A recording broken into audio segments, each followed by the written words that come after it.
This is Lee with Patriot Gaming 12, and I'm on Sons of Liberty 75 here on YouTube, and we're back with video 5 of our playthrough of Eylau 1807 Battles of Napoleon. This is volume 1 from Sound of Drums, copyright 2023.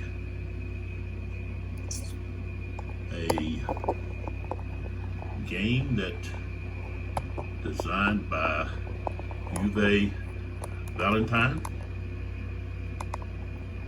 and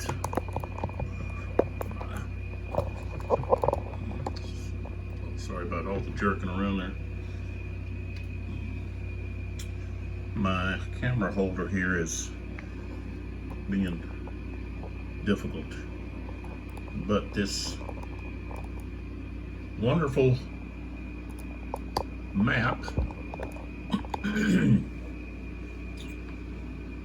was designed by Marc von Marshall, and so I told you I was going to start trying to get more into the game a lot faster, so that's what we're going to do. We're still on the 9 o'clock morning turn, the 0900 turn. I just want to pitch the Sound of Drums here.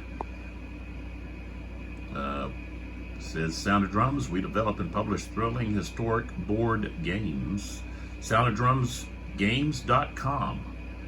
So go check them out. There's all the links. If you go to that link, that web page, then all the links for the various Instagram, Facebook, Twitter, X, so forth, are found there.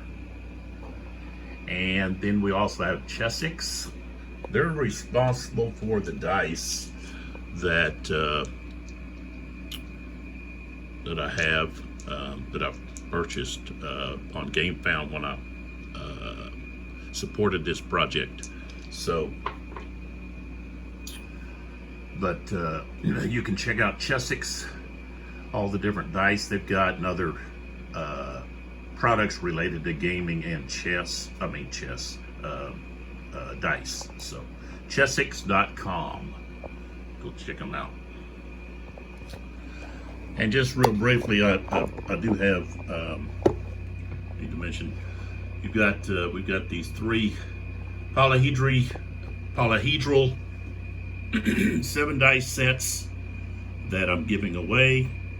And you say, well, how do we get into that? Well, last video, I'm going to ask a question. I'll provide probably an email that you could send your response to, and you don't get multiple responses. It's just, one response only, please.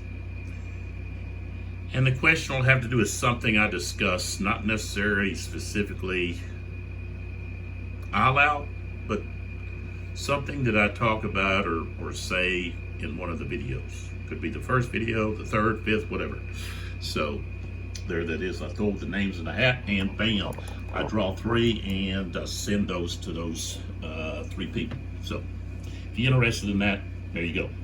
Okay, so we are in the process of drawing the activation cubes, the ACs, and so that's where we're at. The last cube drawn was a Russian cube, and I keep track of it now with this 4-sided triangle dice, pyramid dice. Okay, this was kind of hard to read the numbers, but there's a 1 there. So, because if you happen to draw 3 of one color out, the next cube you pick must be either a red or green. So if you say, or the opposite color, not just necessarily green. So if I did happen to draw 3 greens, and I'd have to either draw a blue or a red, and I would just keep drawing until I got either a blue or a red. So you can't, one player can't go more than 3 times in a row. And it's going to be a blue. So, the French. So I'm going to move this triangle die back over, pyramid die. All right, so I want to take a look here and see what we've done so far. This will be, I guess, the 7th cube for the French. If we look over here, they've already activated 6 divisions, and the Russians have only activated 3. So the French are much more active during this 9 o'clock turn. So, and the 3rd Dragoons, I've activated them. They moved. They didn't get very far, but I moved them. They moved from where Marc was at here, up here on this little plateau or higher ground. Let's see, what town is this?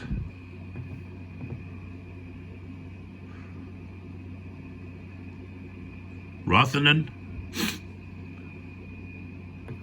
And so then we had, let's see, the 4th Corps Cavalry, which is defending. And they were actually became engaged over here with the Russians' right wing under Korff. And just to mention here, I did not add the +2 movement penalty to these cavalry units when they moved adjacent to a French unit. Anytime a Russian or Prussian unit moves adjacent to a French unit, it costs 2 extra movement points.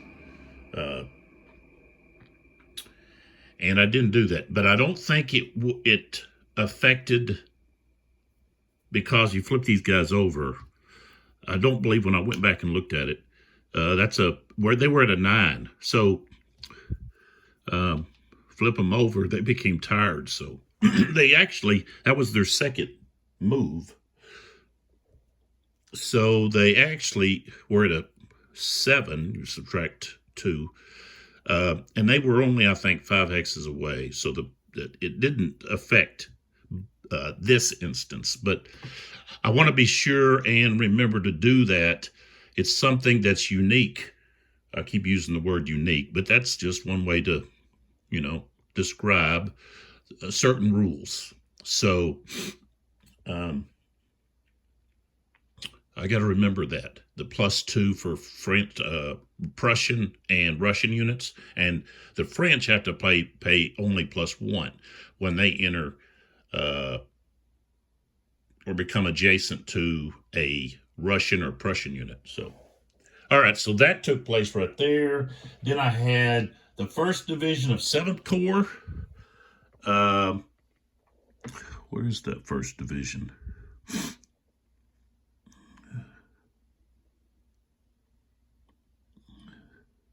Oh, yeah.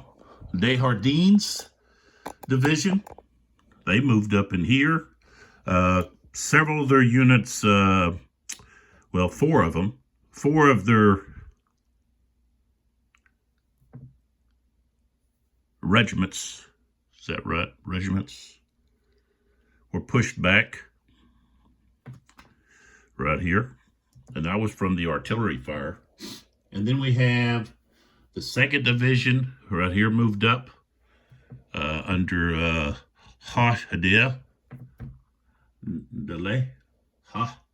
Delay. And then let's see what we have. It's the 2nd Division and the 1st Division, the 3rd Corps. So then we had Davout. Davout actually came in to start the hour. And of course, the Russians reacted with von Paulin moving over to challenge the 2nd Division under Friant.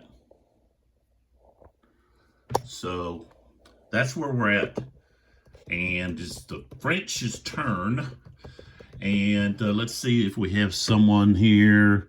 Okay, the first Dragoons, they have an attack order, but I don't know if I want to actually do that. And also, I've got the 1st Division with attack orders. We want to try to push these guys out of these villages if I can. So I think I might go with St. Hilaire's 1st Division of the 4th Corps right here. See it. Those are let's see. So Klein's Dragoons and St. Hilaire's 4th Corps 1st Division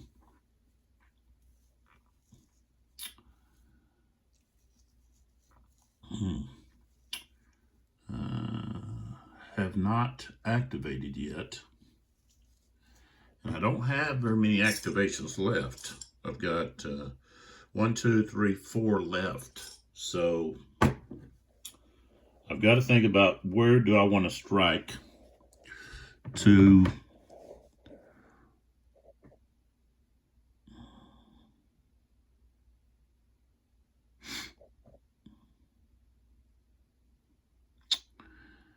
and I think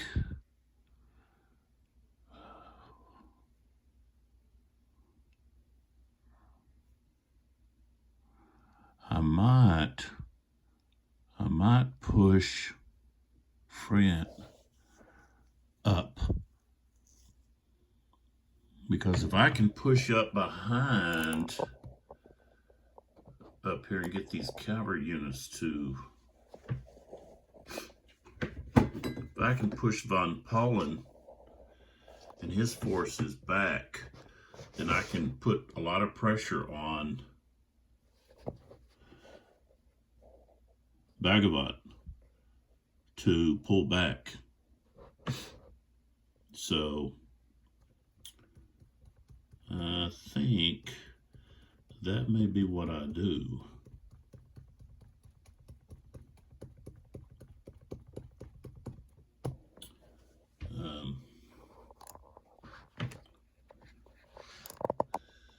I do have two, let's see, is there just 2 of them here? Yeah.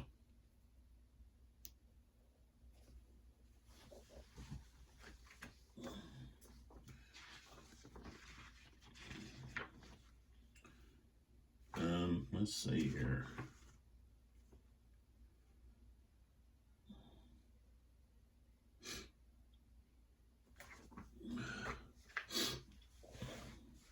So we're looking at, these are battalions, and I said regiments. These are battalions.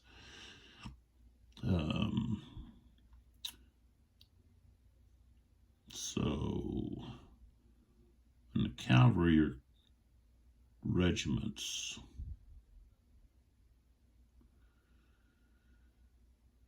I'm just thinking here.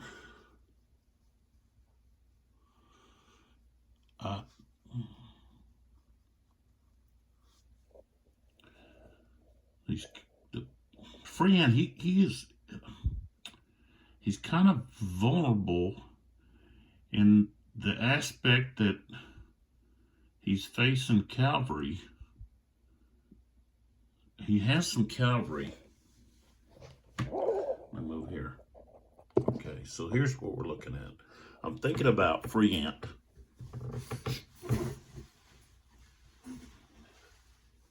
And whether or not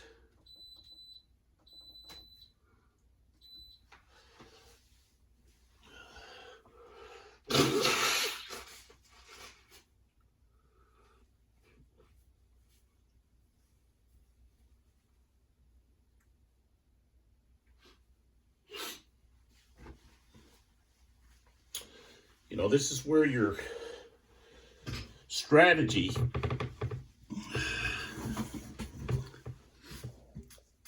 and so forth is tested, because you're having to pitch different strengths and weaknesses of units against your opponent.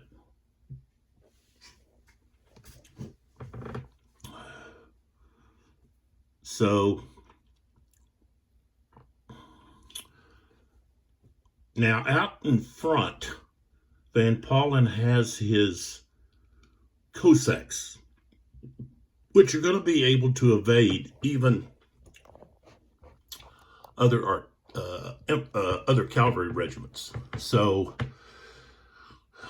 now Friant does have a battery, and that battery's right here where he's at.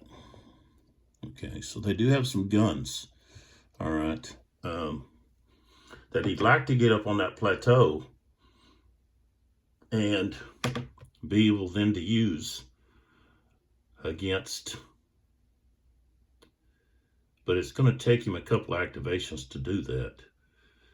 So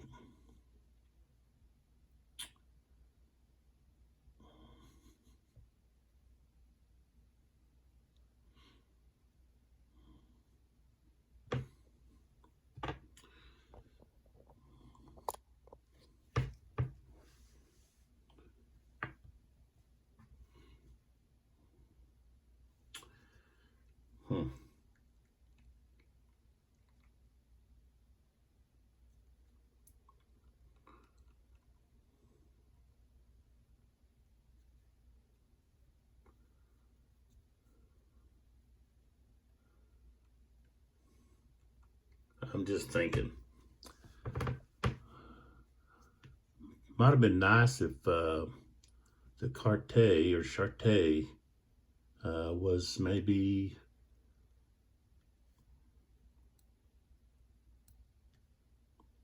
not taking up that space there in that corner, so that you would have a little bit more maneuverability, especially for the Russians, in trying to maybe extend the line out there. It kind of cuts off that area over there for the French to move a little further that way as well. But I'm trying to decide how I'm gonna engage this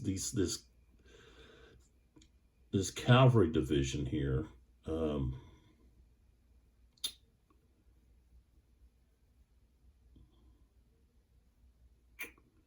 I've got 2 regiments that I can use. Now there's some Lancers right there. Right here, there's Lancers. Those Lancers can be a little bit more effective against infantry in line or column. So you kind of want to hold those guys back and use them kind of sparingly. Don't waste them. So Van Paulen should have them back, I think, maybe on a flank or something, or further back, but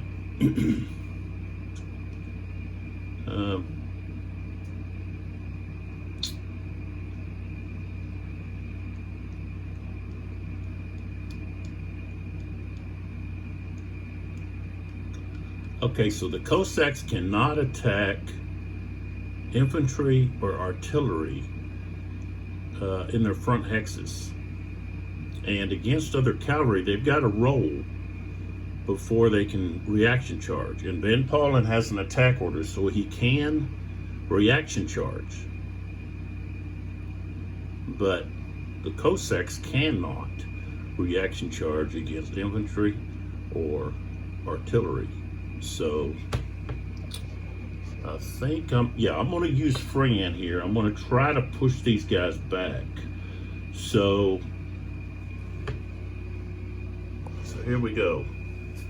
All right, so this is their second activation, which means The cavalry have 2 less movement factors, and infantry have 1 less.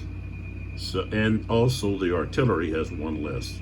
So they've actually got only 6 here. So 1, 2 going down that slope, 2.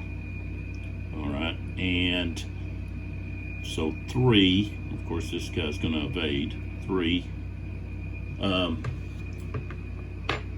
But when they evade, I don't believe you have to stop against Cossacks. I believe that is, let's see here. I think maybe Cossacks might be, oh no, here it is. Okay, the moving unit does not need to stop its movement and may continue to move. Okay, so, but I do have to, it does cost that +1 for the French. So, okay, so let me go back here. So we go down slope, 1, 2, 3, okay, and let's see, he was right there, 3, 4, okay, he moves back, 3, 4, and that's 5, 6, that's as far as he can go. So we pushed him back a little bit. So each time the French move into a Russian or adjacent to a Russian unit, it costs a +1 to move into that hex. So, okay. Now we have the other cavalry. 1, 2.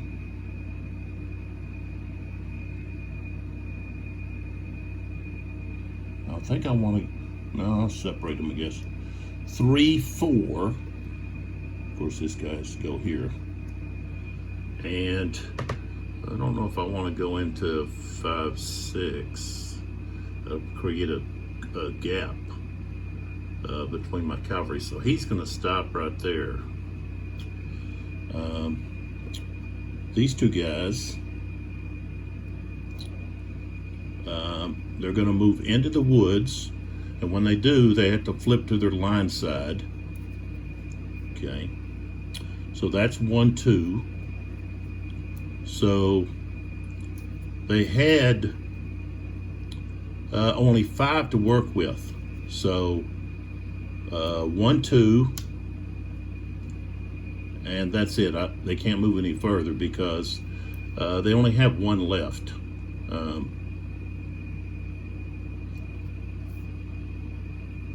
Because this side, it would be 1 less as well. So they would be at 3, but they already used 2. So, okay. Here we go, 1, 2, 3.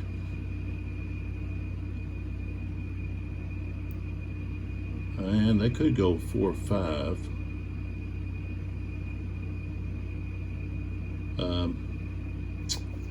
But I'm just going to turn over here like so, and I think I'm going to split them. So this one is going to go here. Well, hold on. It cost 1 to do that. So, okay, they have 4. So 1, 2, 3, and he wouldn't be able to go there. I'll just have to stay like that then. And these guys, of course, are going to split. This guy's going to go 1, 2, 3, 4. And this guy, he's going to go right here and flip. Okay, and then Freon moves up 1. Okay, and that would be 2, 3. He goes to here. All right, so they're done. That's 2nd Division. All right. So that's just a good example of how you move. All right. So next one drawn is Russian.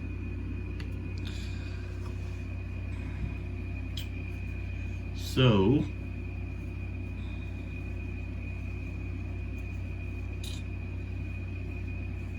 okay, the danger that we have over here is this infantry getting in behind or the flank of these cavalry units and being able to fire from the woods. And the cavalry is going to be defenseless against that. And I'll try to talk a little louder. I know the air conditioner, it's annoying to me as well. I have lost a lot of my hearing, so I wear hearing aids. And these hearing aids pick up so much more on electrical or mechanical things than anything else. So it's annoying for me, and I know it can be annoying listening to a video and you've got that in the background. And I have had people make comments about it, but what can you do? We don't have central heat and air. This is a window unit, so. Okay, so the Russians, they don't have a lot of activations, so I've got to be really selective in what I'm doing.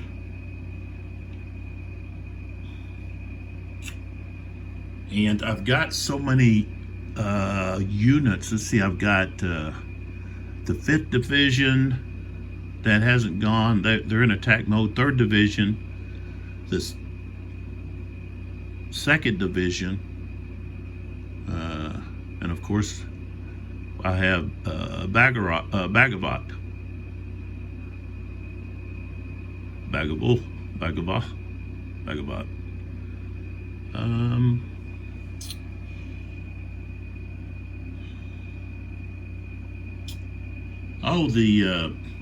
Just throwing this out here, it wasn't a Prussian commander, but he was part of the French Guard, Lepec,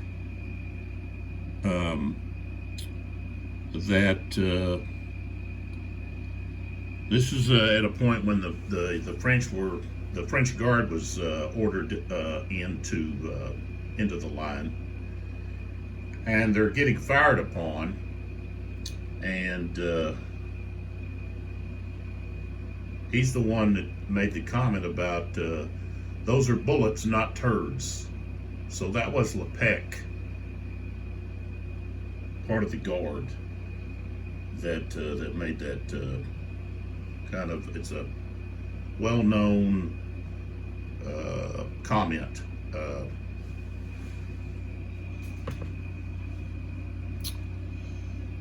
My God, those are bullets, not turds. He was kind of upset that his men were ducking, like don't duck for turds, but don't duck for bullets. So I don't like getting things like that wrong, and I've already made several historical remarks that were incorrect. Okay, first one was with Jean Lon, in the fact that I said he was wounded at Wagram instead of Aspern Essling. It was Aspen Essling when he was arresting, and a 3-pound cannonball hit him about the knees, and he dies as a result of that injury. So, okay, so what do we got? We got the 3rd Division, I said, the 5th Division. I think I want to bring in the 3rd. Is that the 3rd? Or no, the 5th Division. I think I want to bring. Well, maybe I don't. Maybe I just want to move my artillery. Well, they can fire over the top. Yeah. Okay, so we're going to use this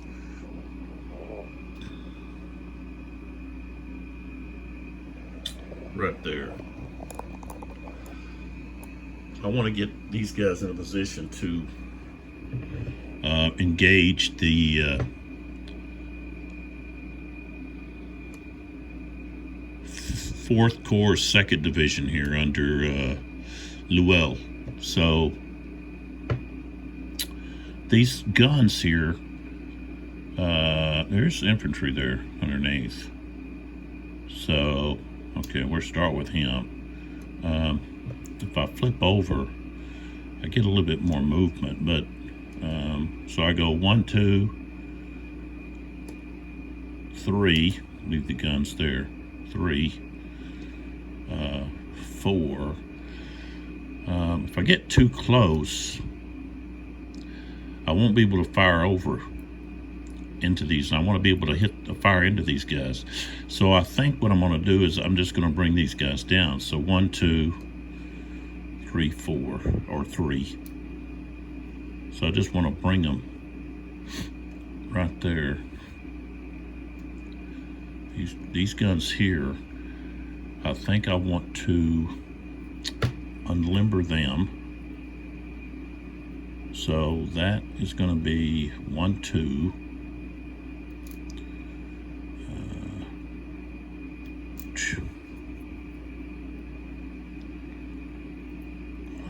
And I'm going to go 1, 2. Let's see, 1, 2, 3, 4, 5. He's going to go there. This one's going to go here. These two guys. 1, 2, 3.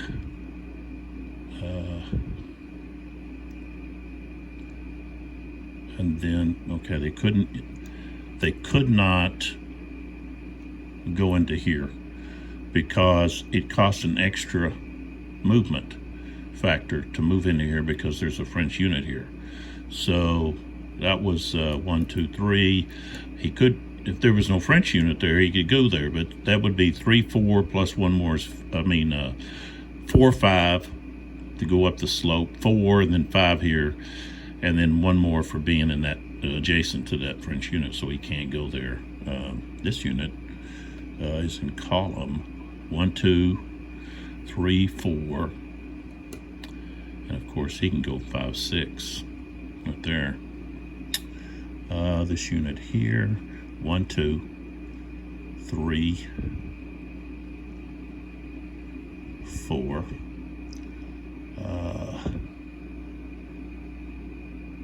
Took off. All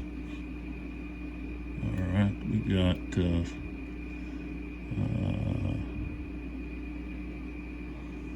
let's see, let's move these guys. 1, 2, 3, 4, 5. And he's going to move right up here, and then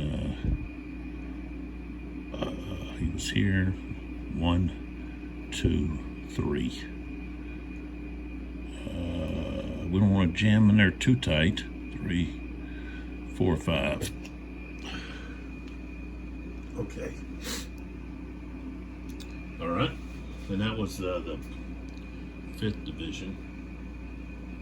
Okay. So now we go to the next cube, and it's another green. So we turn over our triangle for 2, and here I could activate the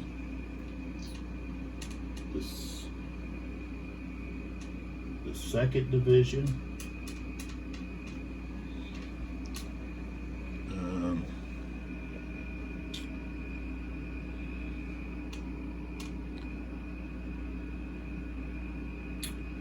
Now I don't.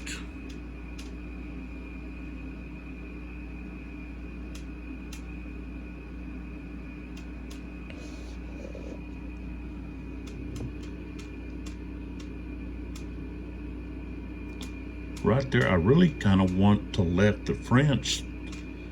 I would like for them to come up over that rise and blast them with these heavy artillery batteries, but so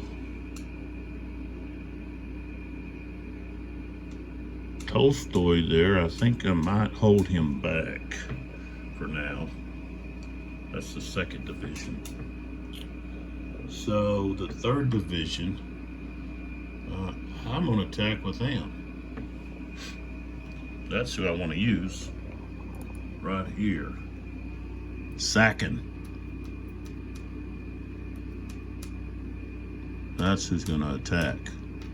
Sacken. So we're going to have a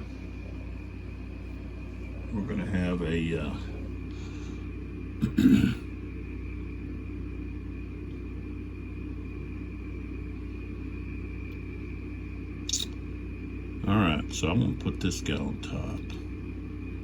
I guess it doesn't really matter either way. Well, yeah, it does.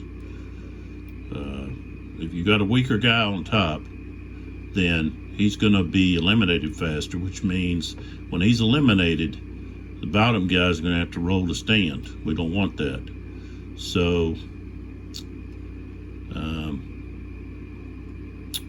I think I'm going to move. We're going to move.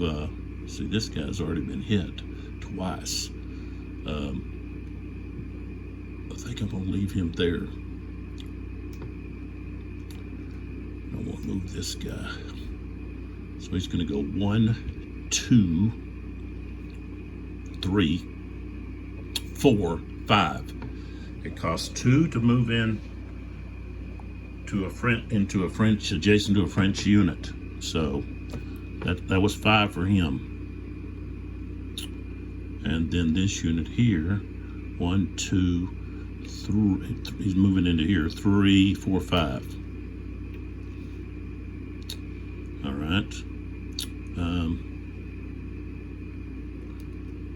See what we got here. These guys both 1, 2, 3, 4. He moves into here.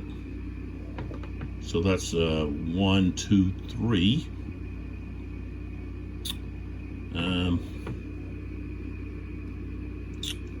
Put this guy on top. And we're going to actually slide over. This guy's actually going to move in here with these artillery. And then these guys slide over. 1, 2, 3, 4. He doesn't want to get in the way of that artillery unit. Because these guys are they can fire on that guy. And let's see what's here. We've got, okay, we're good there.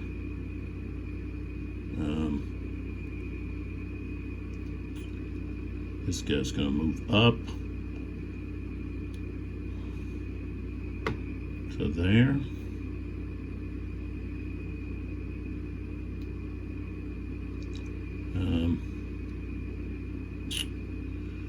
Second one, he must have moved there.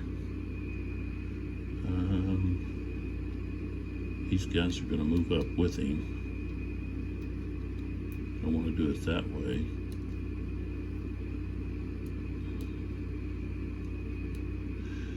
Tell you what, I just want to slide over.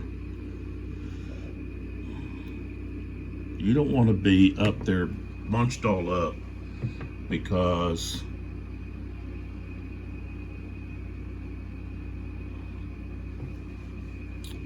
and we really need to have a place for units to I guess he's going to be there.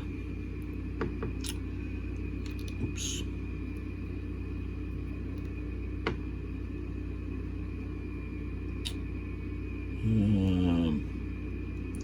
That's the 8th. So is this one.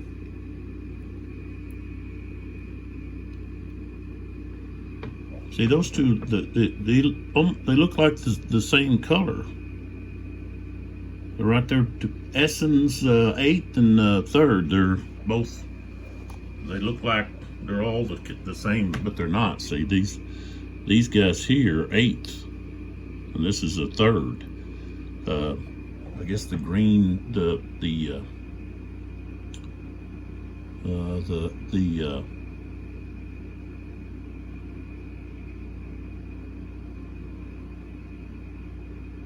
see, you see the green is identical with those two, so it's kind of hard to distinguish, you know, they're side by side there.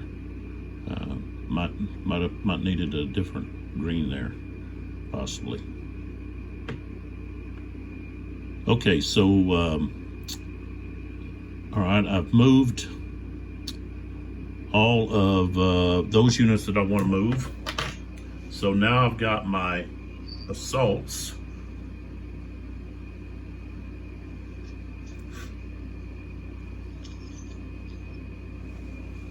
So just because you move adjacent to a unit doesn't mean that you have to assault. Remember, these are 150 meter hexes. So when you move adjacent, you're not necessarily right in someone's face.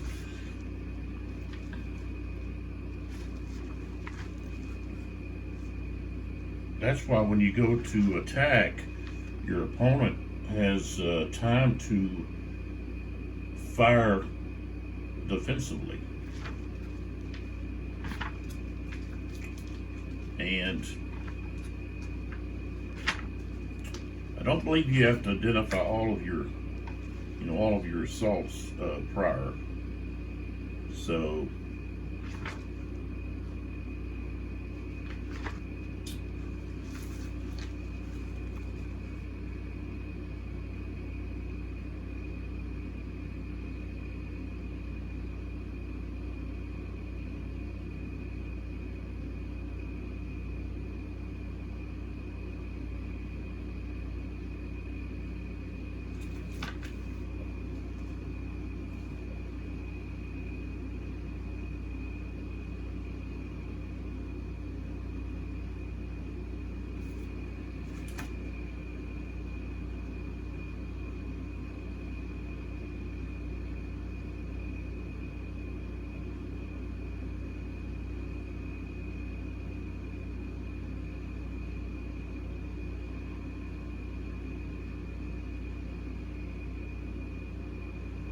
it says that a hex may be assaulted and charged more than once. So,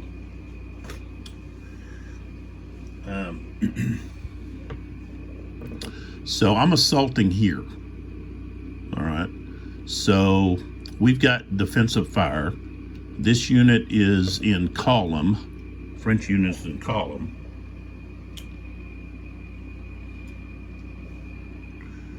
So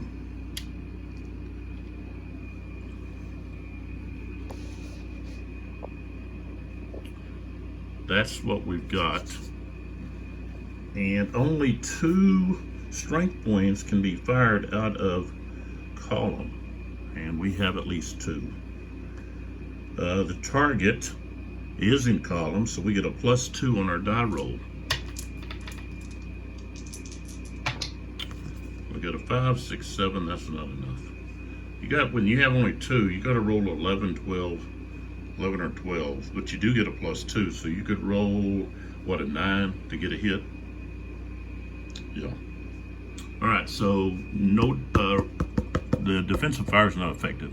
And then now we go to the assault part, and we add up the total strength. That's 12, and this side has 6. So that's going to be 2 to 1. 2 to 1 is a -1. Neither unit is elite, okay, or green. The defender's not Russian, and they're not under defend, hold, or retire orders. Charging or assaulting for more than 1 hex, no.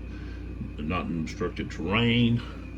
I'm just going through these on the chart here. So we're in square formation, no. Infantry in line assaulted by infantry in column, no.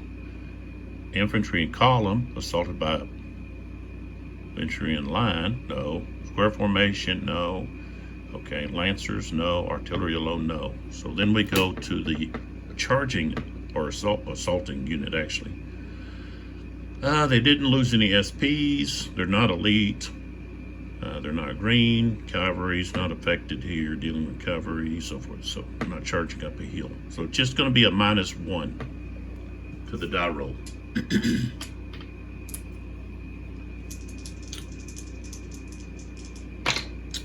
We got a 5, becomes a 6. I mean a 4, and so nothing happens there. They're not able to push those units off. So now we go to this one here, and again that's column. So it's going to be a +2 to the die roll. So the French can only fire 2 SPs. Rolled a 6, that's not enough. So now we go to the assault, and so that's 9 against 7. That's just going to be 1-to-1, and so it's just going to be straight up. We're not going to have any other modifiers. Nobody's green or elite. So 7. You got to get an 8.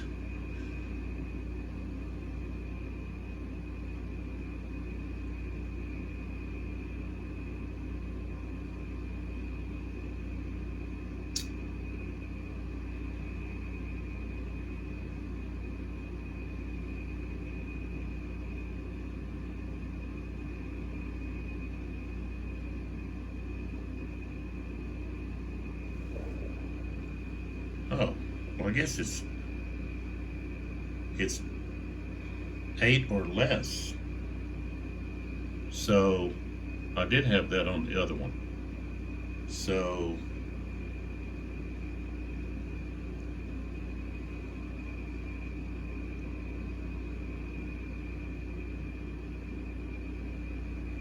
that should have been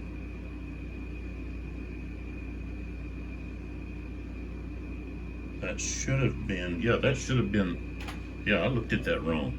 Okay, so this is going to be a retreat, this one here. Okay, so he's got to lose a unit, lose a strength point, and then he's got to have to retreat 6. So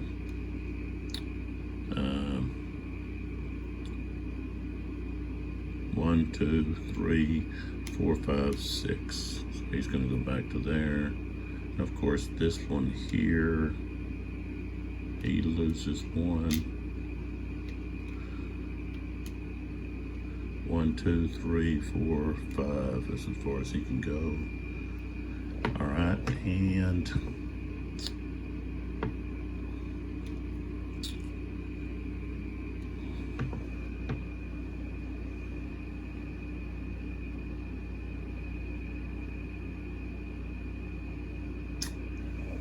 I guess before you move on to the next assault, you would have to do the retreats and so forth.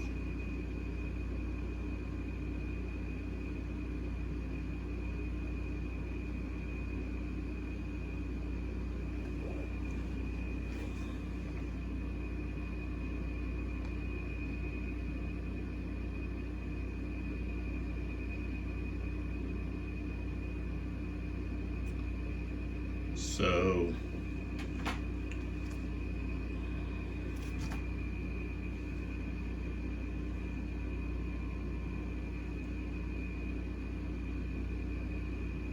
okay, it says the assaulted charge units and units adjacent to the charging units that have not been or will not be assaulted themselves may execute 1, okay, defensive fire according to,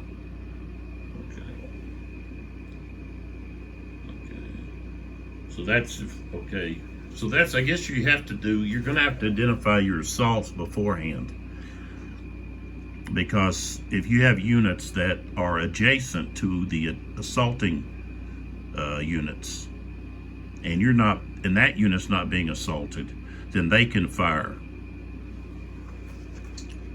defensive fire. Okay, it says if the assaulting charging unit survive the defensive fire combat, then of course you're gonna roll for the assault. And if the die roll is higher than 8, defender holds. If it's below 8 or below, the assaulted charge unit takes a step loss and retreats. And if it's against cavalry, then they're going to suffer 2 losses.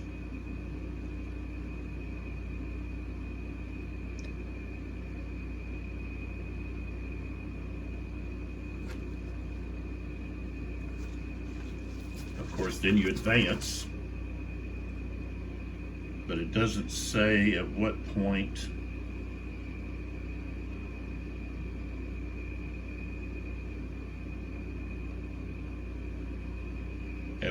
you roll for the roll for the units that have to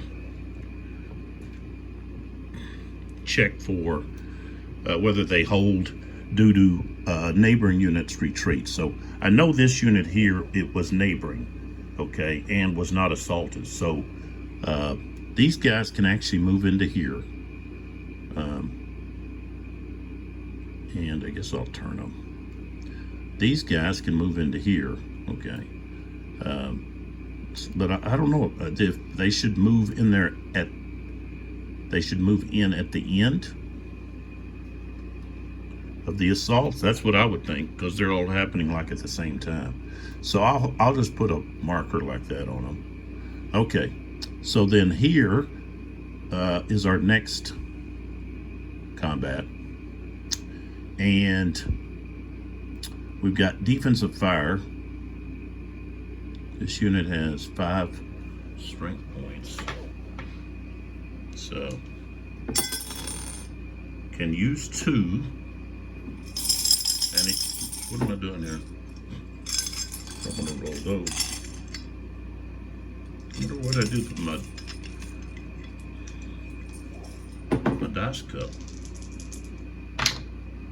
Okay, I rolled an 8. That's not high enough for defensive fire. So now we've got 10 against this guy's 5, I think. Yeah. So that's 2 to 1. So that's going to be a -1. Oh, and this unit here on the top, those are elite. Okay. Now, how do you say? Well, how do you know they're elite?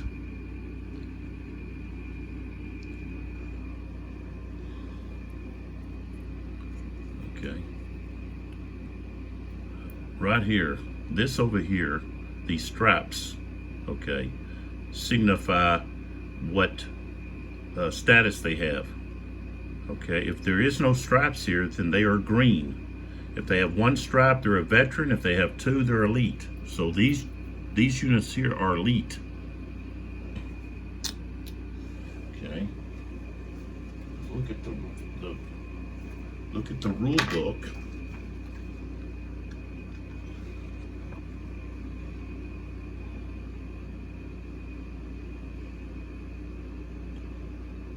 They're grenadiers. Grenadiers were usually the taller in stature and larger men were put in as grenadiers. And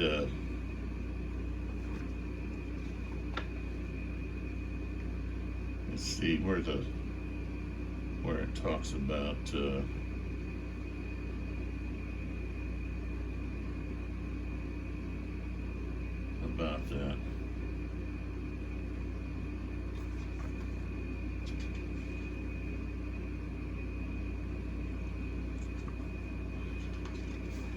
Anyways, I know that that's the case. So they get a modifier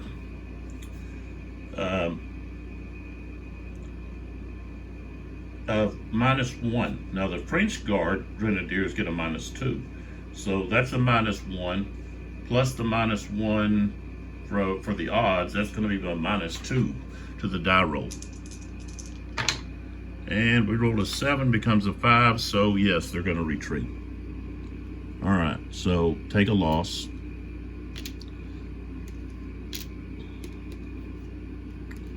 And retreat. So 1, 2, 3, excuse me, 4, 5, 6, 7. Let me pull back so you know where he went. He went all the way back to here. So, and now, since the assaults are over, I can now move these guys up.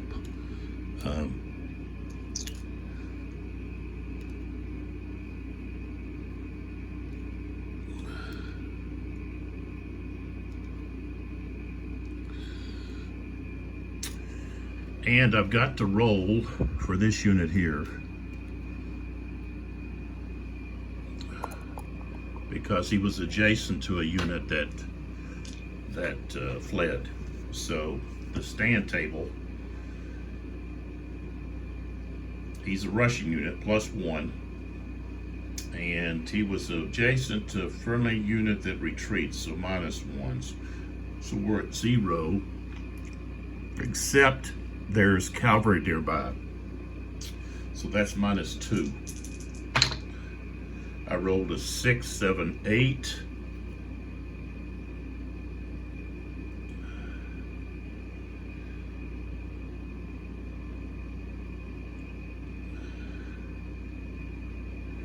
So they're retreating, and they have to take a step loss.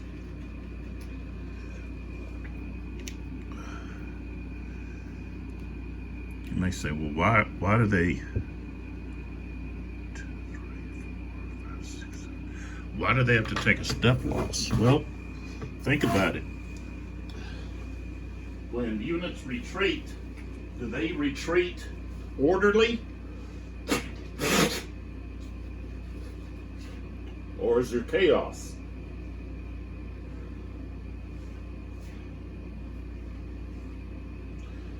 Those guys are rushing at us with plenty things.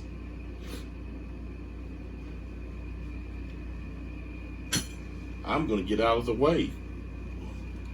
So, you know, some are going to be captured or killed, get trampled on, or maybe they do get bayoneted.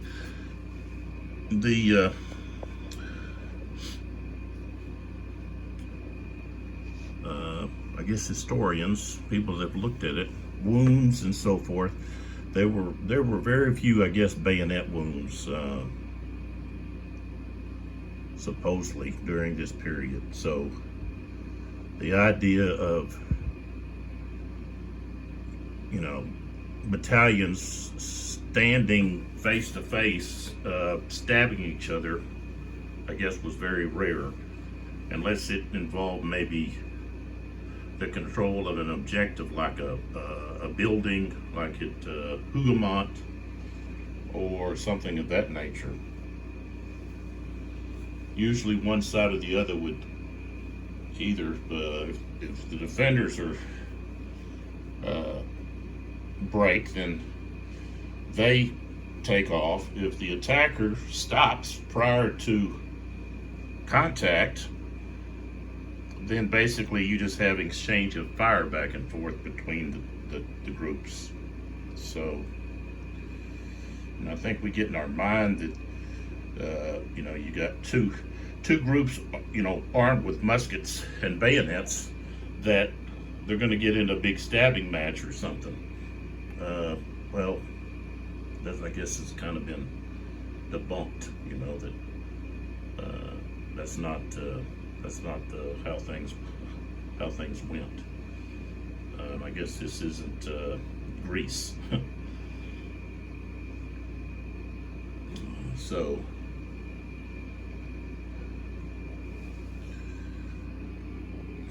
and I think the way that combat is handled in this system makes sense. You know, the designer Uwe made a comment in the notes for the rules that there is no actual hand-to-hand combat going on. It's all musket fire, artillery fire, and then with cavalry, of course, you have swords slashing and cutting, at infantry that are caught not in square. And it was rare for cavalry to actually try to, I guess, break through a square. Number one, the horse didn't want to get stuck, was not wanting to encounter that kind of pain. So, all right, so we're finished with sacking, and let's see here. Okay, everybody's still in range, but so that's the 3rd division. Where's he at? There he is, 3rd division. So we draw another cube, and it is Russian again. That's the 3rd one. So where's the 3? That means the next one has to be either French or the last red cube. All right. Okay, so do we want, I think we want to really push forward with sacking again, because we've got Houdelet reeling, and that could really hurt, I think, the French here in trying to push through there. And then he could move Essen over, move Essen over, and Kaminsky could slide up. So if we use sacking again, then we've got Essen here and Kaminsky. Yeah, Kaminsky. That's how, I guess, how it's written. Could slide over. And of course, we still have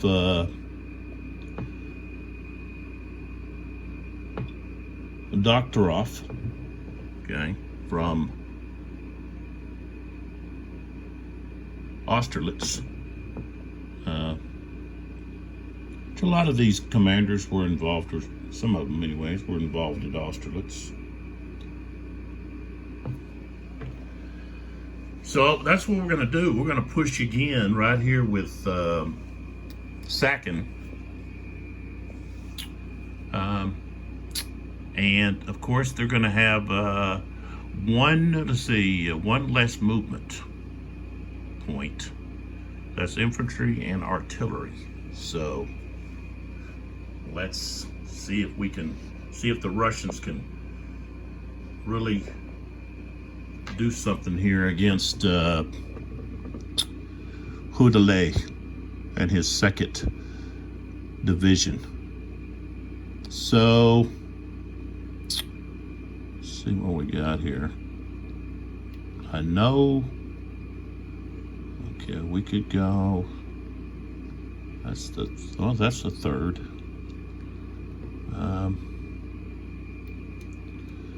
We could hit hard right there.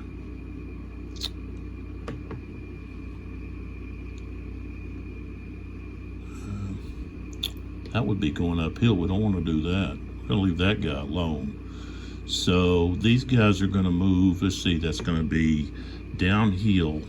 That's 1, 2, 3, 4 right there. And they've got 5, so they can make that. Okay. These guys have 5 movement, but all they want to do is just move right here. And which way do we want to face? I guess we're going to face this way. And then this guy, let's see, what do we got? Well, we got those guys back there, but I don't think they can get involved here. So, yeah, these guys are going to come right there. So that's going to be 1, 2, 3, 4. And then here, they're going to go 1, 2, 3, 4 right there. And I want to move this artillery up. So he flips over. He was at 5. -1 is 4. He flipped. That's 3. Okay. So he's got 3 left. So 3, 2, 1. And then this guy has only 3 left. 1, 2, of course 3. He gets there. All right. These guns are going to stay, and these guys are going to slide over. 1, 2, 3, right there. This guy here. I tell you what, we want to get that guy into the action, and I'm going to slide. Oh no, that guy's elite. So, okay. So this guy's going to go 1, 2. He can't go any further. He's in line. He would have had to change up here, but he couldn't. So he would go 1. Let's see, 1, 1, 2, and he's only got 3. So yeah, this guy's going to slide. Well, what?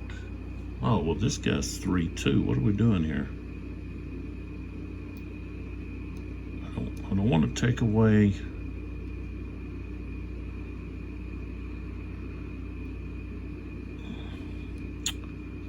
All right, so this guy is just going to go right here, and these guys. So he's going to go 1, 2, 3, 4, and these guys are going to go 1.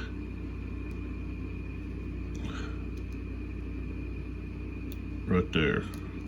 Let's see, 1, 2, 3, 4, like that.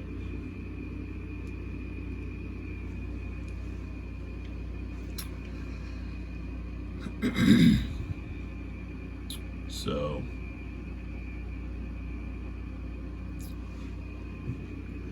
well, this guy, what's he doing way over there? He's going to slide here over to here with this artillery unit. That. So you may ask, well, how are you able to slide? Okay. Well, in this system, okay, cavalry and infantry have 4. I showed this before, but let's set this unit right here. Okay. So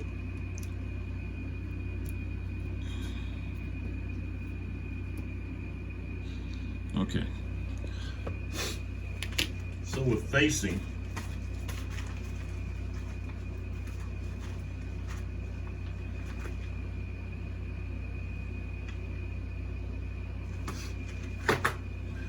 cavalry and infantry in line, column, have 4 front and 2 rear hexes, which means this unit, instead of having to turn, they can just slide, over. Okay, so they can move here, here, here, and just kind of like that.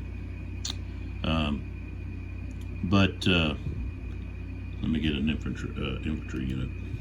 Okay, so let's put this here. Okay, so he's in column. Okay, and it makes sense because for a column of a battalion to turn 60 degrees does not take or even move 60 or let's see, yeah, 60 or 90 degrees from, then it's not that difficult for them to do that. It doesn't require a lot of movement. prior to doing that. You know, just turning the shoulders and moving, and then turning back. It's basically shoulder movement. You know, you just twist your shoulders and your hips, and there you go. Now, however, in line,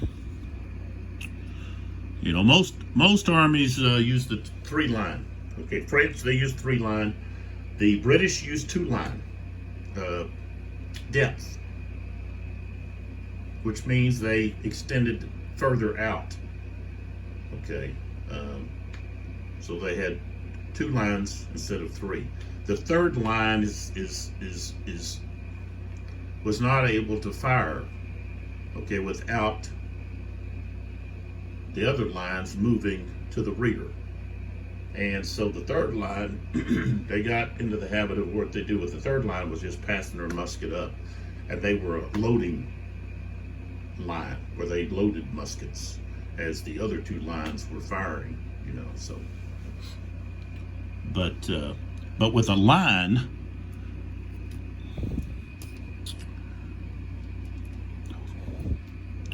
you have 2 front, 2 flank, and 2 rear hexes. So a line is not able to move side to side. They've got to turn prior to that, okay, because they only have two hexes as their front hexes, okay. So when you see me move units, then you know that's the purpose. Most games, if you're in column, okay, then this is what you have. You're just like a line, okay. And there's some games that you're faced like this, not the vertex, but the side. And now you have one front for column. You have one front, okay. And these are like flank hexes, you know. And if you're in line, then you have 3 front, you know. That's just, it's different. It's just different systems for viewing or I wouldn't say viewing, but simulating facing of a unit. Okay, so. All right, so now we're back here with sacking, and we need to do our assaults. And so, if you've seen my videos, then you know what I do is I use a green cube and put a red cube on the attacker. And then what I do with the next one in line, I use a blue for the attacker, orange, and then what I do is I come back with green and red, and then I come back with blue and orange.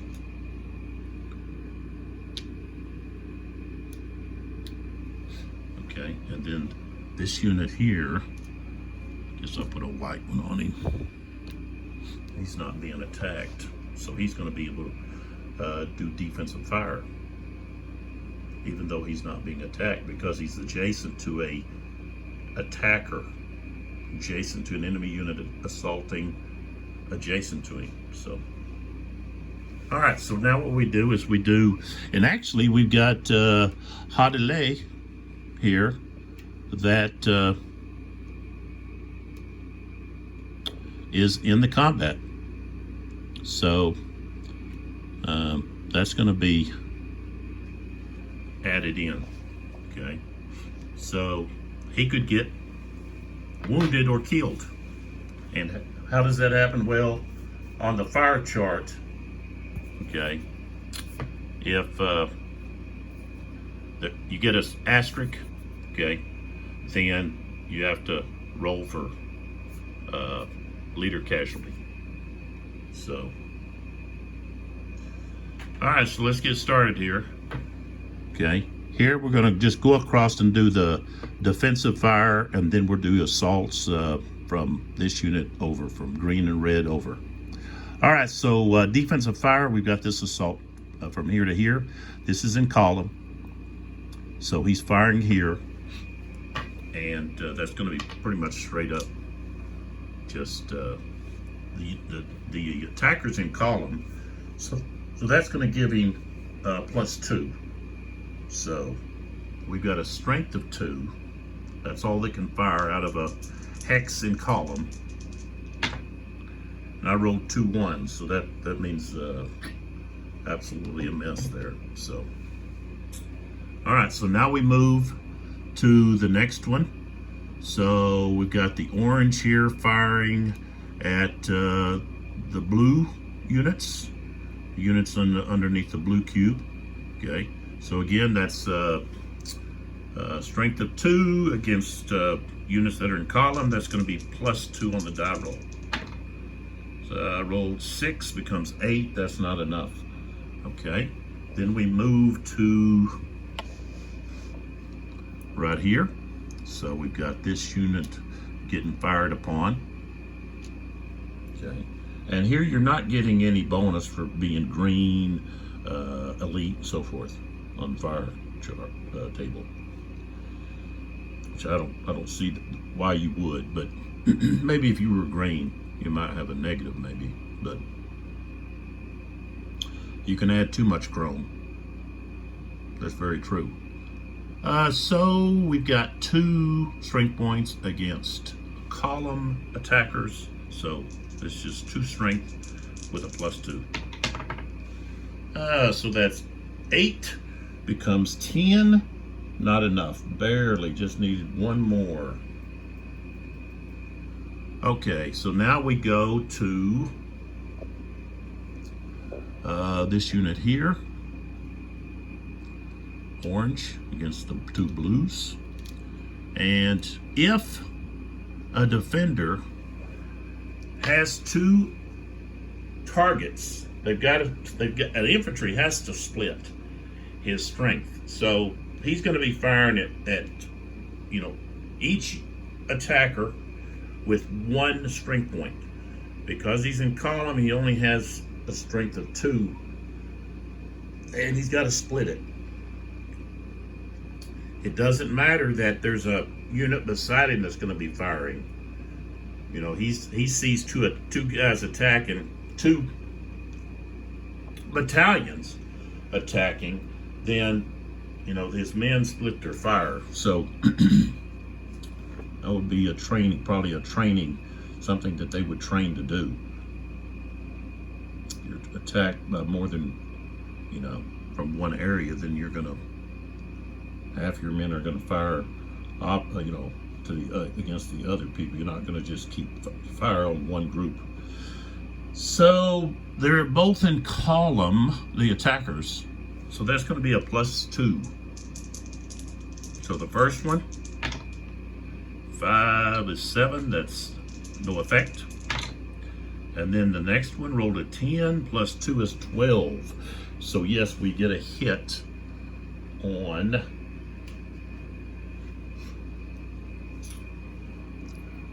these guys right here. So they got the hit. Now, this unit here, because he's not being assaulted, okay, and he only has 2 strength points, okay, he gets to fire, and he's firing at these guys here, and he's got a strength of 2. So we've got 6, 7, 8, 9, 10. That's just not enough. You need 11 or more. So that takes care of the defensive fire. Now we go to the actual assaults, and I'm going to come back here. All right, so here, if we end up with a star, then we could have a casualty. Or look at that if that happens. So this is the unit. All right, green and red there with Houdela, and so we've got attacking. We've got 12 against 7, and that's going to round up to 2 to 1. So that right there starts off as a -1. We don't have any elites or greenhorns. Defender's not Russian, and they're in attack orders, so we can move on down. They're not in obstructed terrain. They're not being attacked through the flank or rear.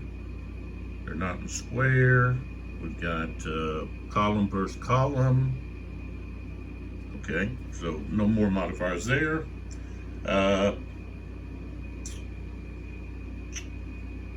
Okay, does the, I guess only your leadership rating only applies if you're attacking, if you're assaulting? I have to look at that. That's not on this chart. Let me look at the other chart that I've got, see if it's on there. No, I don't see it on there. So let me look here about leaders.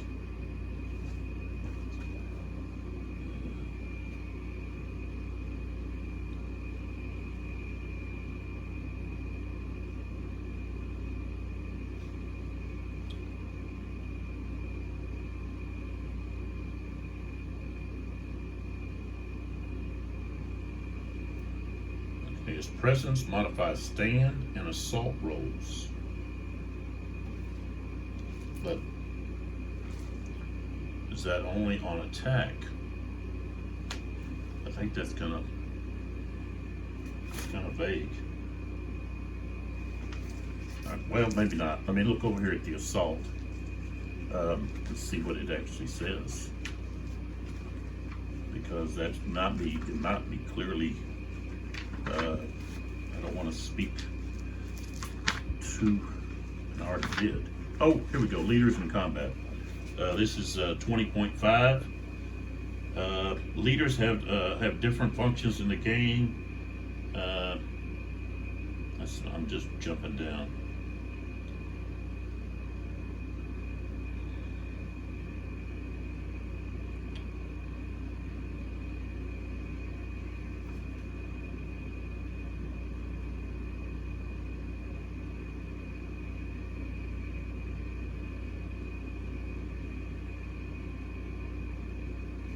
I guess the only time that the leader could be injured is during fire combat. But that's also because that's what assault is. It's fire combat. It's not really melee. So, but right there we don't really get the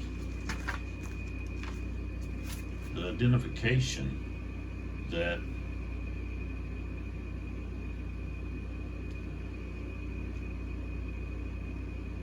it's not specified.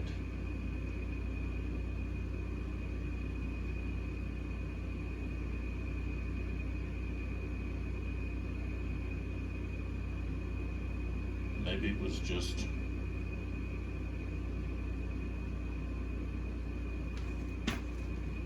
well, here's an example. A stack of 2 French Guard grenadiers with their divisional commander assaulting a Russian infantry battalion. But we don't get an example of when the leader is on the defense.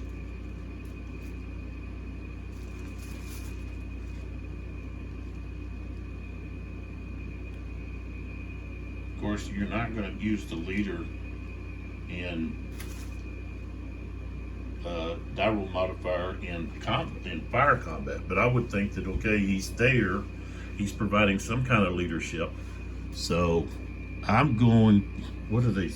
How much? Oh, they give it based on his leadership rating. Okay, so I'm going to give it to the defense because he's there. You know. All right, so I said that it was 2 to 1, so that's -1. And then we looked through all this stuff and we came down to, so it's -1, and they didn't lose any in the defensive fire. Nothing to do with cavalry. Not charging uphill. So the leadership is a 2, That would be a +2, so it goes to a +1. And that's 9, 10. So they hold. Hutala is able to hold there. All right, so those two are gone. And that I may be mistaken with that, but because it's not on the chart. So, and I think maybe it was a mistake, they overlooked that. And there might be a reason, explanation for that, but in my opinion, a leader, whether it's defense or attack, is going to be beneficial. Your divisional leader, just his leadership, and so nothing else. Just as a to encourage the men to hold. So okay, now we go to right here. And we've got, that's 9 against 8. So that's going to be 1-1. No eliteness. So really there's going to be no benefit. It's just going to be straight up roll. It's not uphill or anything like that. So, not being attacked in the flank. I rolled a 10. So they hold. You got to roll an 8 or less, which really the attacker has a pretty good advantage there, just straight up. So we got 10 against 6. Let's see, 6 is 1. That's going to be 2-1, and that's an elite unit. So that's 2-1 is -1. And you say, well, why is that 2-1? Well, it's because you round up. Okay. And of course, that's higher than 50%. So I would round up. That's the way this system does with fractions. They round up. If it's at 0.5 or higher, you round up. Elite unit +1, so that's the attacker. Okay, defender is not elite. Okay, he's not Russian, and they don't have hold or defend or anything like that. Not going to be assaulted through the flank. So we've got a -1, and the attacker is elite, so that's a -1, another -1, so that's -2. Okay. I rolled a 5, and that's -2 becomes a 3, so this is going to be, there we go. So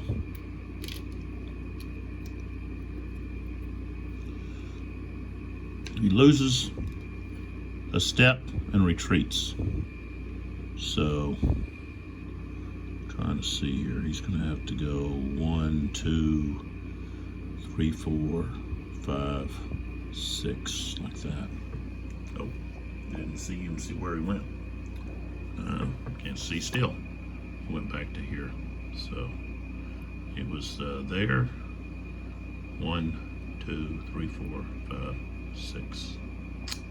All right, so now we move along, and what's this here for? Okay, I know what's for. All right, let's close in. All right, so these guys are attacking this guy. They're leaving this guy alone. So we've got 4 here, and then 6. So that's going to be 10.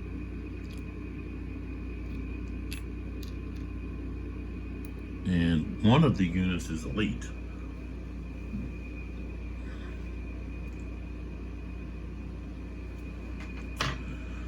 So we've got 1 to 1. If I use the eliteness, then I have to also use uphill. Okay. Because that's what we have there. All right, this guy would be moving uphill. So I'm not going to use the eliteness. I'm going to use these guys as the lead unit. So it's 1 to 1.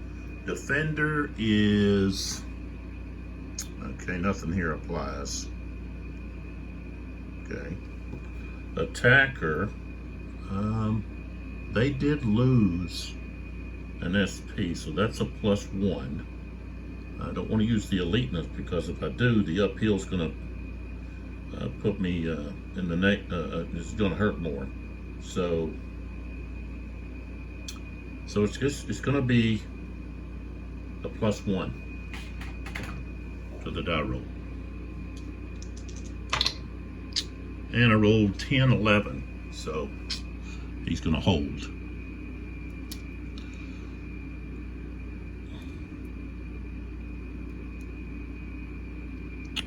Now, this guy,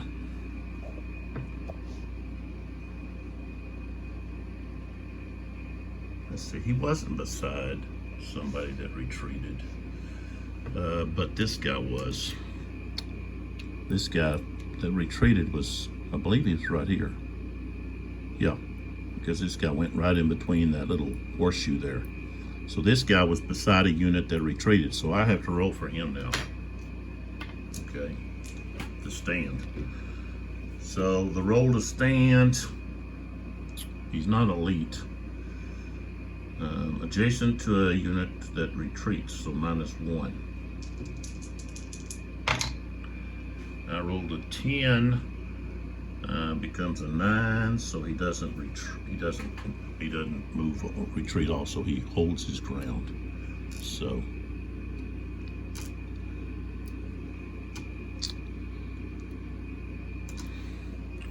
now I should be able to finish this hour.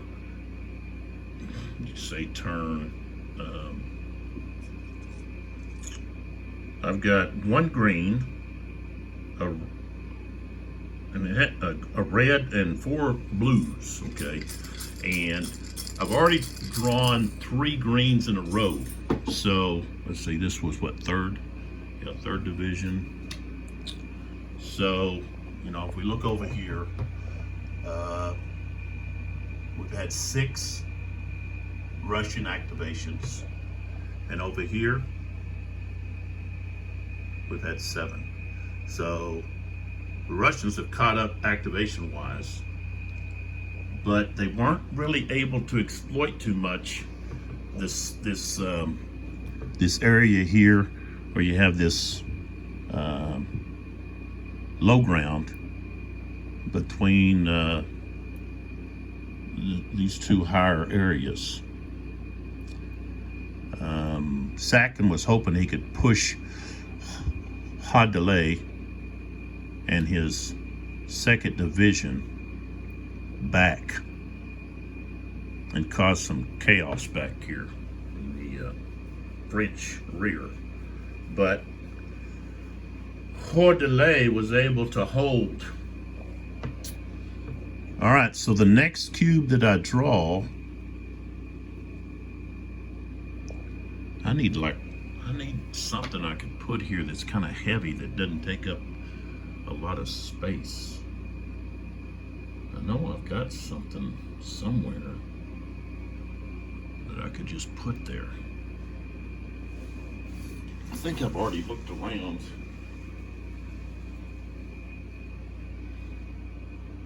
I've got some really heavy dice that they're metal dice, but I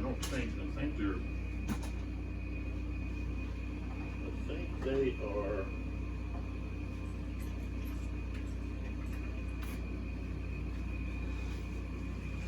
in another room in a box or something.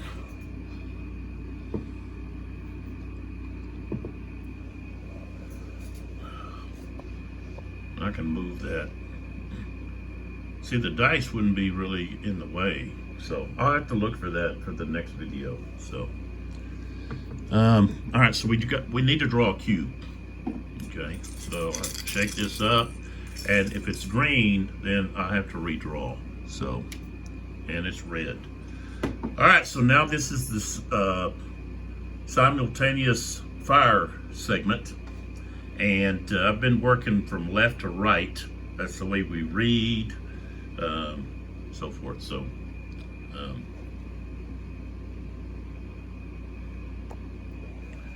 that's what we're going to do here. So we're going to start over here and work our way across. And let's see, I've already moved some units, but let's see what we got here. Okay, so I do have this unit here. It's actually 2 units, but they're light, which means they only have a range of 6. So 1, 2, 3, 4, 5, 6. See, they're out of range. So that means I have to keep moving here to find a viable artillery, or it could be infantry firing adjacent. So right here we do have. So we've got the big cube there, and of course they're going to fire right here. That's pretty much the only target they have. So firing here, and he will be firing on the infantry unit right there. So we've got a strength of 7, okay, and that's heavy. And that's due to this line here on the right there, that solid line. That signifies that it's heavy. But you also have HV here. I guess that's also it's signifying the heavy. But anyway, so we got heavy, and we've got a range of 1, 2, 3, 4. Range of 4. It's going to be 7 times 1 is 7, and the target is in. Oh, he's in line. So no plus there, except for +1 for being heavy. So, and I rolled a 9 plus 1 is a 10. That's going to be a hit. So this guy takes another hit. That's pretty brutal.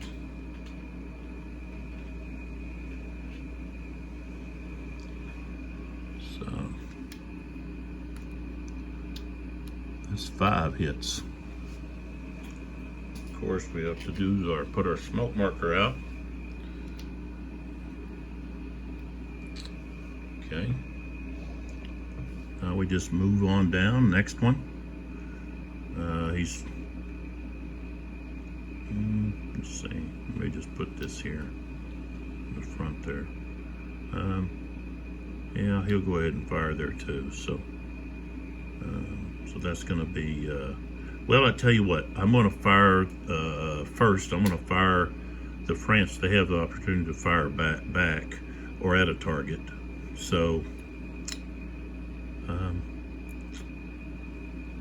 he's going to fire here. This one. Need a big fat target like in column, but those guys are in line. See, I guess there's 2 of them. Yeah. So that's who the battery's going to fire at. And range is 1, 2, 3, 4, which means it's just times 1, and the strength is 2, and there's no modifiers. 7's not enough. So, all right. So we go back to these guys. They're heavy. That's 7. 1, 2, 3, 4. So it's just going to be plus 1. 7. I think that's enough. I think with 4 you got to get it 9. Yep. Okay. So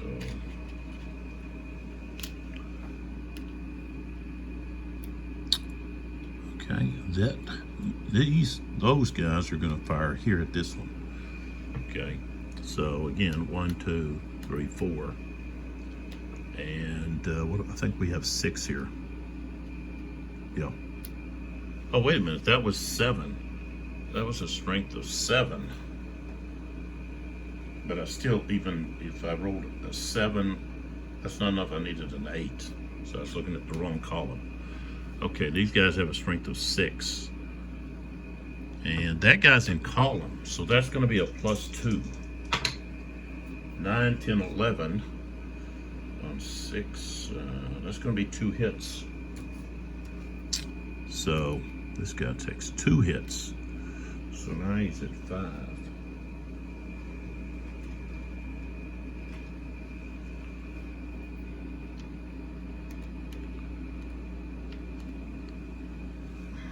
They're standing there taking a blistering fire. A hail of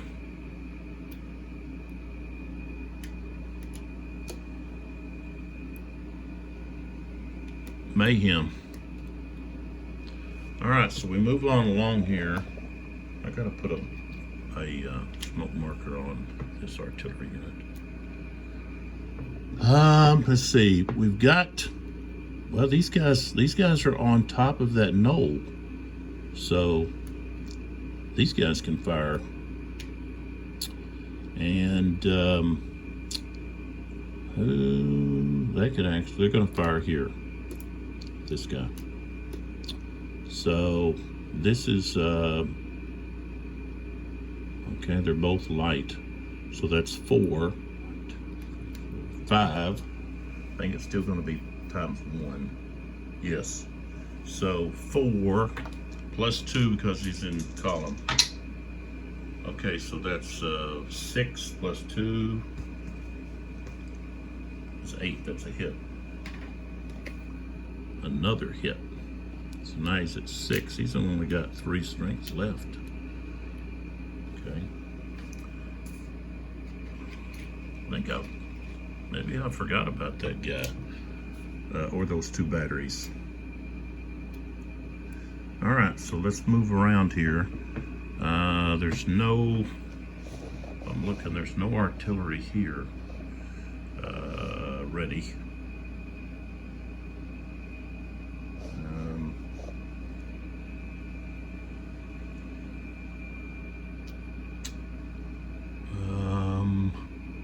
Oh, right there. Jeez. They look across here. Yeah. The only artillery ready for the French are going to be way over here. So we've got to go to the center reserve artillery for the Russians here. So I'm going to set that here. I know what we're doing. And these guys are going to get blasted. So this is 8. Okay, so they don't both have to fire at that target though. Okay, and they could fire separately, 1, 2. So at range 2, that's going to be times 2. So we could fire at 16, or we could fire at 2 8s. I think we'll just go ahead and go with the 16. So, and they're in column, so that's going to be a plus 2. And they're heavy, so that's another plus 1. So 5, that becomes 8. Yeah, that's 2 hits.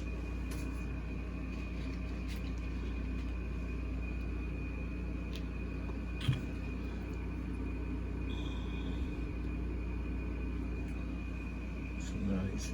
4.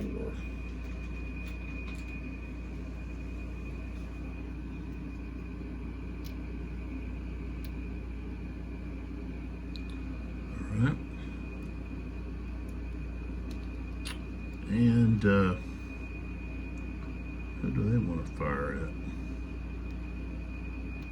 Fire at this artillery. Try to do damage to it. 4. They're gonna get a +1, but with artillery it's what is it, -3, I think. Yeah. So with a +1, it puts it -2. I think we're better off hammering away at these infantry units. So I guess we're gonna fire there. That's only 2 away, so that, again, that's 16. And with +3. 8, that becomes 11. 3 hits and a asterisk. So I think this eliminates this guy. Yeah. Okay, so this guy's eliminated. That's why I don't want that on there. It's in the way. It takes a cube from the French.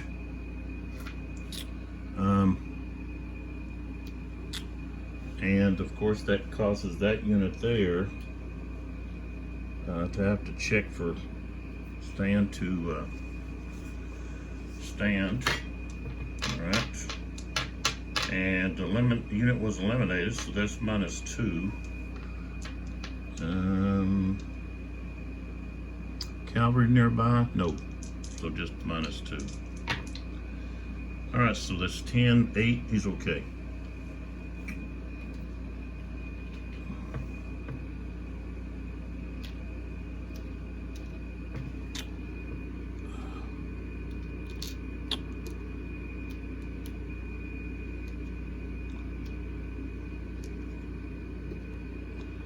All right, this unit here, or battery, is gonna fire right here at these guys, or this guy.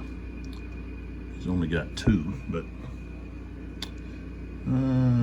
well, let's see. We could fire 2 different targets. Fire here, and then here. So that would be, let's see, that would be, let's see, well, yeah, let's go ahead and just do that. We'll just fire at that one. He's a column or heavy, that's +3, and we're at 16. 7 becomes 10 on the 16. That's going to take care of him. He's eliminated. He only had, so this one's eliminated. Another cube. So marker on him. All right. Okay. All right, this unit here has got 2 targets, so he's got to split his fire, which is fire, he's only got a strength of 2. So he's firing at 2 different units with a strength of 1, but he does get the +2. So let me switch this around. So he's got that target and this target. We'll go with the orange first. That's 10 plus 2 is 12. That's what we needed. So we got a hit there. I might be able to just flip that one over. Yep.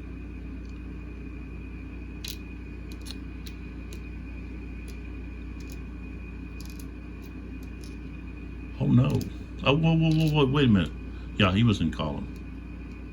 Come on, go black. Wait a minute. Okay, so now the next one, I guess the red target. 7, 8, 9, that's not enough. Okay. So he has fired, but now we have these guys firing here. And that's going to be a plus 2, and they're in column, so that's not enough. Strength of 2, let's see, 6, 7, 8, not enough. So this guy, let's go ahead and put a smoke marker on him. Of course, this guy's already fired. He fires. Same thing, just going to be a plus 2, and he's got strength of 2 because he's in column. That's not enough. That's 6 plus 2 is 8. So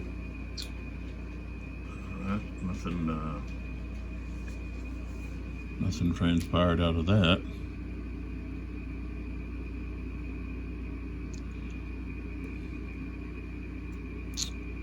Okay, we've got that guy.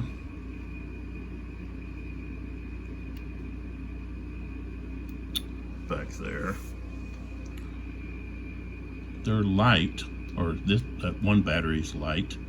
He can fire here.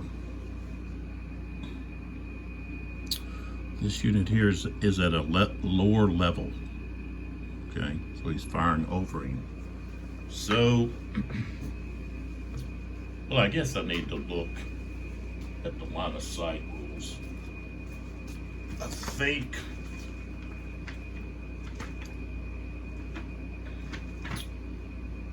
okay. If the target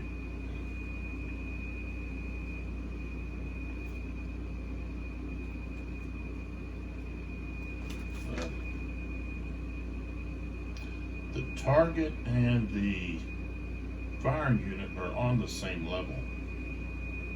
Higher elevation, obstructed terrain, and combat units block the line of sight of the artillery unit and the target on the same level. So we don't have any of those things. So that I can't fire right there. So 1, 2, let's see, 1, 2, 3. A range of 3 is times 2. So it's going to be 4, and he's in column. So that's plus 2. I rolled a 4, that's a 6, so no effect. Okay. Let's move on along. No, like I said, the only artillery is right here for the French. You can't see that because you gotta go way over there. So now we're right here in this area, working across. So we've got this unit.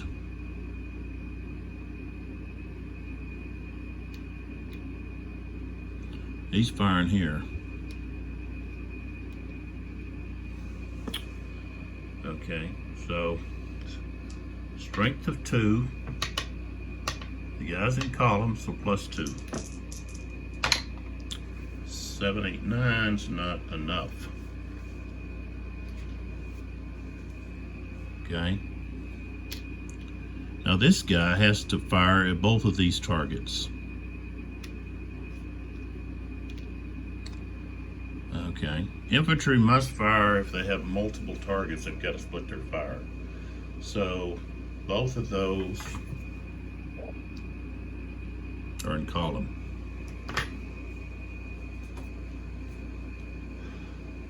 Oh, man. All right, so against the red, strength of 1, because he's having to split his 2 strength. It's allowed with column. So he does get a plus 2 though. 7, 8, 9's not enough. Okay, now he fires at the orange, which has a leader. 7, 8, 9's not enough. Okay, so he's fired.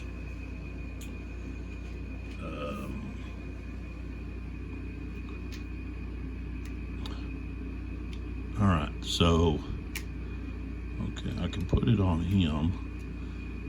Okay, now I'm gonna have this unit with Houdelay fire, and he's got to fire at both of those units because they're in his front hexes.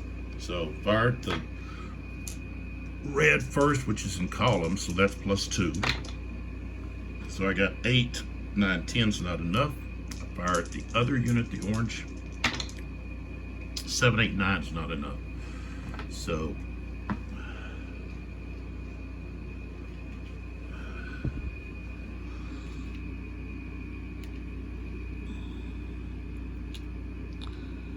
okay, set that to the side. All right, so here, this unit's firing here, and of course the unit underneath there is in column. So it's 2, strength of 2, firing at column, that's +2. 11, 12, 13. 13 is going to be a hit, but no star. So there's no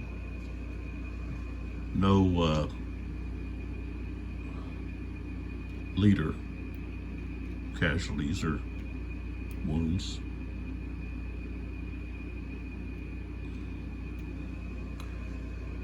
Put a smoke marker there. All right. Okay, now we're going to move over here to this unit.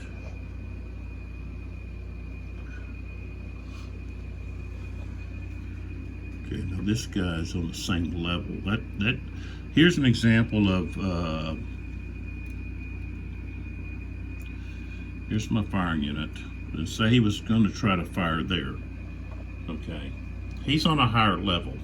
Okay, but this unit here, because he is closer to the target, is going to be blocking.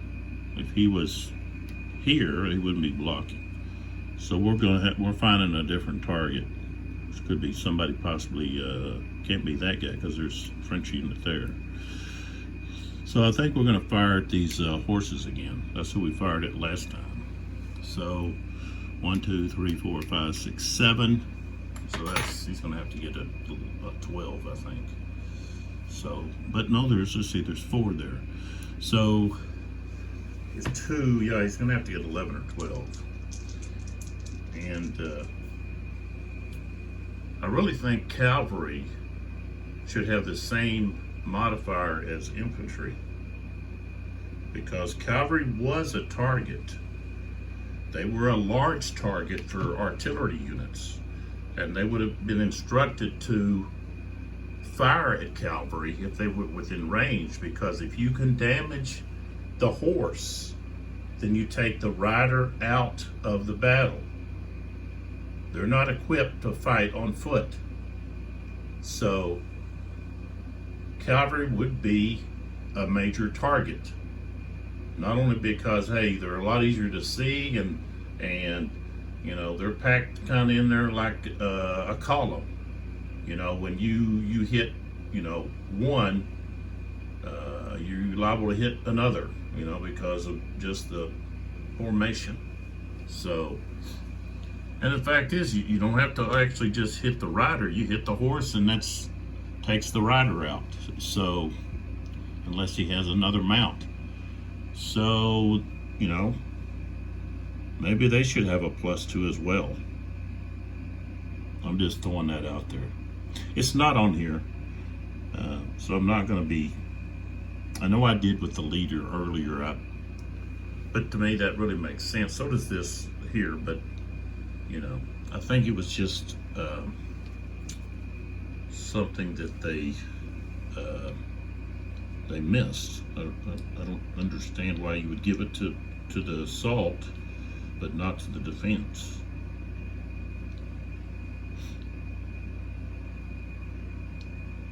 Maybe that they're just trying to give it. Maybe that was for the advantage for the assault, is you actually have the leader leading the assault. Then it's going to have a chance of being more successful. Well, what about a leader that's there with some units that are trying to hold some ground? So I think that was maybe something that was not intended to be left off. Maybe there's an explanation for why. So I know maybe I need to pull out see, I've got the old chart that I'm using, and maybe I should pull out the other one here.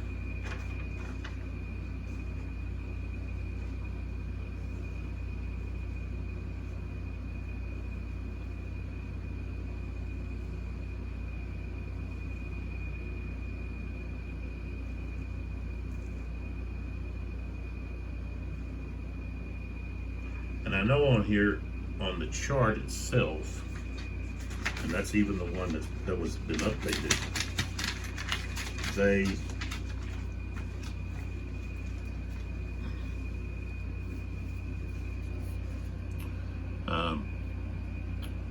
here where it says charged for more than one hex, I expect that also to refer to assaults, like it should be charge / assaults, like we have down here, right here, uphill. So here where, unless it specifically says, you know, like square formation charged by cavalry, you know, which makes sense. But up here through a flank, rear, and so forth, even an assault should get the modifiers instead of just the charge. So it should be charge / assault, I think. I guess that would be something to discuss, or there might be an explanation, you know. So, all right, so let's go. We'll keep going here. Yeah, did I roll for the? I don't think I've rolled yet. Okay, so I need to roll for the this artillery firing at these this cavalry regiment. So that's the strength of 4, but it's going to be halved because of the distance. And I don't. Okay, yeah, they're foot, so they have a range of 8. 1, 2, 3, 4, 5, 6, 7. So yeah, they can reach, but it's at half strength. So, and I rolled a 4, which is not enough. They were able to get a hit earlier, but not this time. All right, so got here.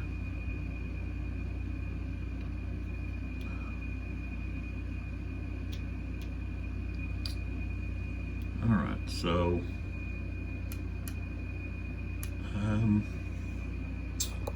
yeah, now we got to go up here, and these artillery units. Okay, we're going to fire right here. And St. Clair's not up there with them. So that is just foot. So it's actually horse. So 1, 2, 3, 4, 5. 5. There's still that's just gonna be at times 1. So is it 6? Yeah. 6. Now, he is hit him in the flank. Well, he goes here, here, and then here. So yeah, that's in the flank, in my opinion. So that's going to be like, he's going to be treated as cavalry. As column. And it may be like, okay, well, he would need to be like here, you know, to do that. But no, I think he would actually hit him in the flank there. So, now this one I think doesn't, but this one does. So that's a +2. I rolled a 7, becomes a 9, and I've got, what, 6? So 9, yeah, that's a hit. So flip him over, and we move down the line. For the next one, and he's also 6. he's a little closer. 1, 2, 3, 4. But I don't think he is actually going to be hitting him in the flank. So I'm not giving him the bonus. So got 10. That's enough for a hit. So now we go to let's see. Should be 3, right? There's 3.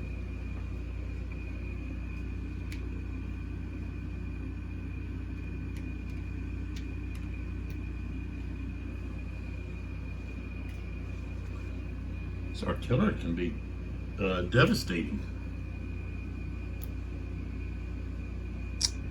All right, so that takes care of those guns. So now let's move on a little further. And I've already talked about this here. These two guys or two guys. These battalions here are going to have to assault. They're not going to be able to stand here and fire and do any damage to these units inside this obstructed terrain. So, but the unit in there can fire out and do damage. So the longer they sit there, the more losses they're going to take. But if you're in obstructed terrain, you can only fire out 2 strength points for infantry. So it's going to be 1 and 1. Okay, they're in columns, so that's going to be +2. So we're on the fire strength 1 column. I rolled a 9, that becomes an 11. That's not enough, you have to have a 12. Okay, so now we go to the orange cube. I rolled a 3, so that's not anything. So, as I said, it's pointless to fire with these two guys. So, all right. So let's move on along here to other situations. And here we've got this gun, this battery.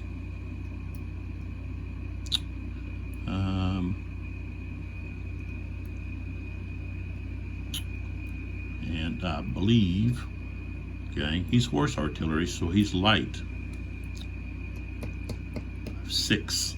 He's going to fire at that cavalry regiment, and he's going to have, because there's no modifier. He's going to have, I think 11 or he's going to have a. Let's see, 1, 2, 3, 4, 5, 6. His strength is halved, so he's got a strength of 1. And rolled an 8.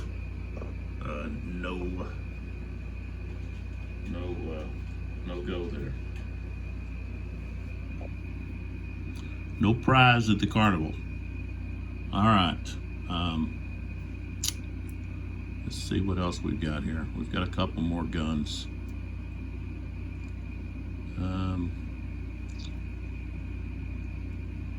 All right, so this battery here is going to fire. So let's see, 1, 2, 3, 4, 5, 6. What is this, a foot? Yeah. Okay, so he can fire at 8. 6, 7. So it's going to be at half. It's a 1. Okay. Nope. Okay. Okay, this guns here, probably should stack those. 6, 7. It's going to go right there. That would be too far away. All right. So strength of 1. I rolled a 9. That's not enough. So, I think even if you know, even if you have a regiment of cavalry in line, you know, because they're still going to be stacked, and because you have the horses, you got a really good chance of hitting and doing a lot of damage.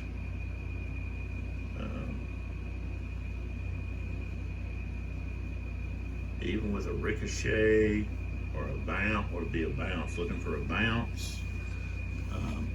I know in the movie, what was it, The Patriot, maybe, with Mel Gibson, they had some good depictions of cannon fire coming at you, and also the bouncing that you don't see. A lot of times you have cavalry, you have the artillery fire, and in movies they're like exploding.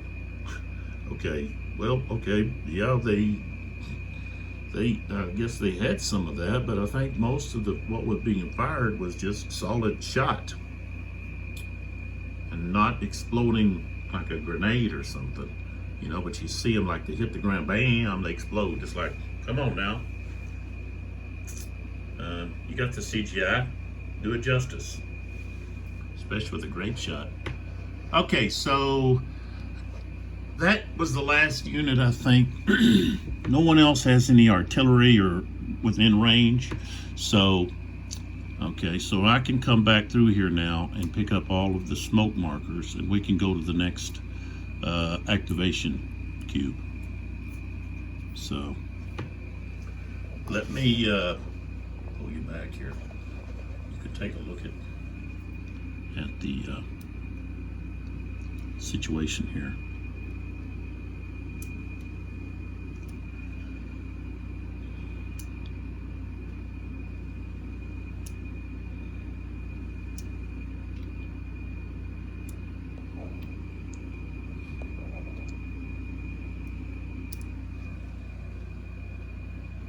Now, since we drew a red cube, I just wondered, will I still have to draw, you know, keep drawing until I get a blue? Or did the red cube reset everything?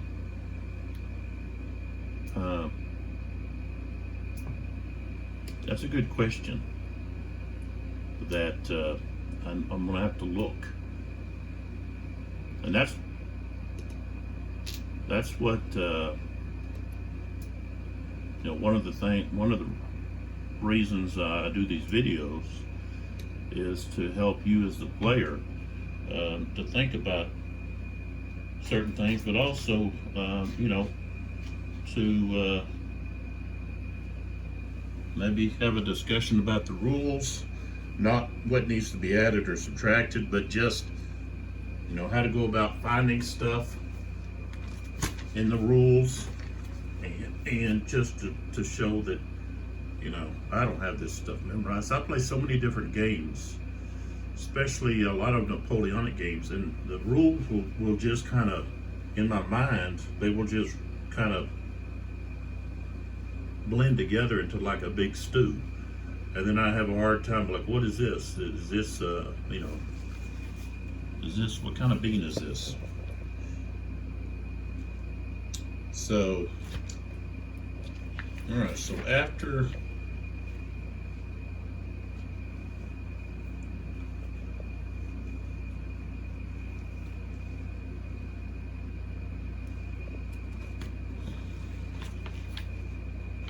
we haven't had any territories captured or anything.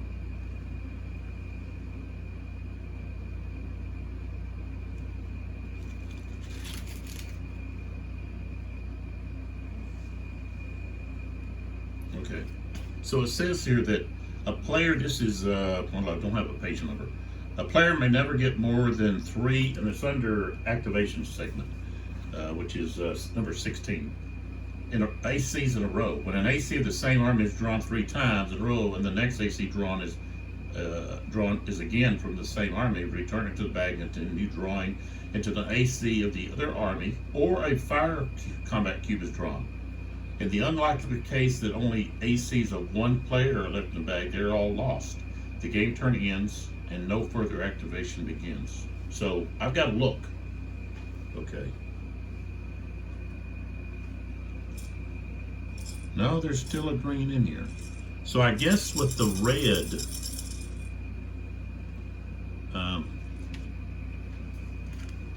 with the pulling of the red, that resets everything.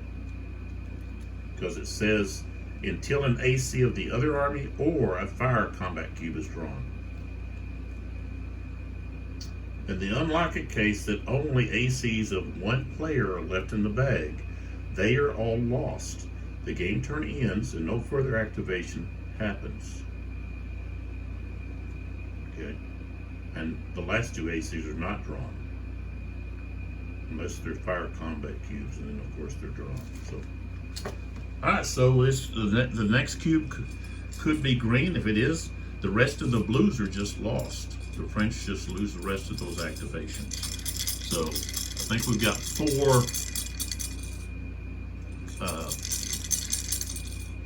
four blues and one green. So let's see what we get. We get a blue. Okay, so we got to decide who's going to get that cube.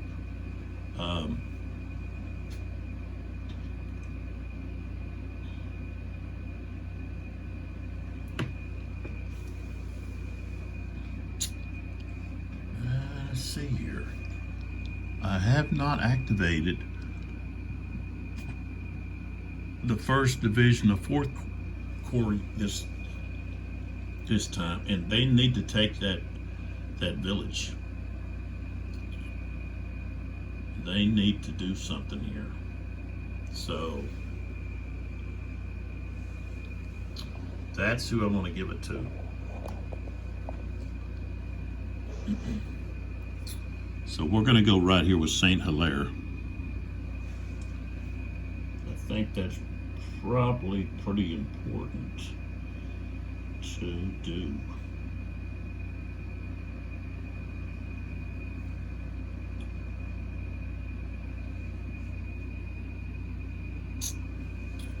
Okay. So here we go. Saint Hilaire. Now he does have 2 units that are back here. These 2 battalions. This one's taken pretty big hits. This one hasn't though. And I think I want to move these artillery. Move them up so they can be used.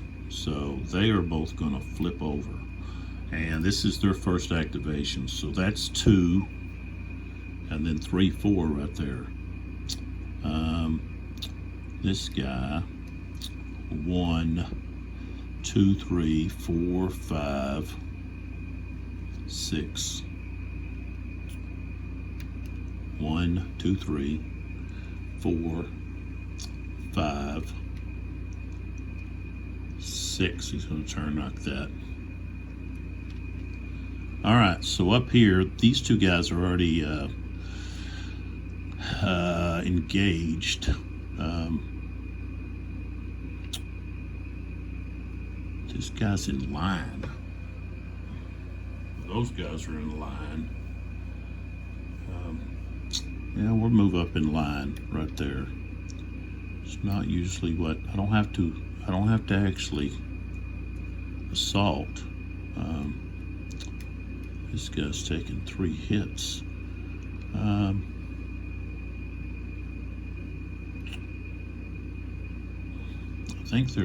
think they're going to hold right there.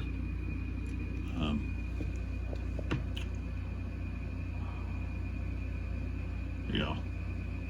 Okay.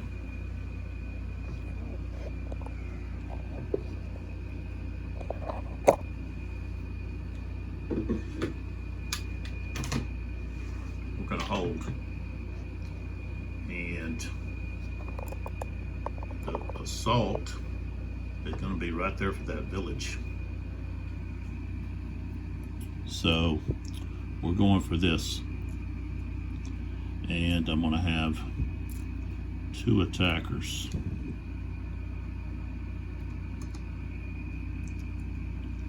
Right there. Alright, so defensive fire. He can only have 2 SPs out of an obstructed terrain. And so that means he's got to fire 1 at each one of these guys. They're in columns, so that's going to give him a +2. So, okay. Defensive fire against the green first. I rolled a 7, becomes a 9, it's not enough.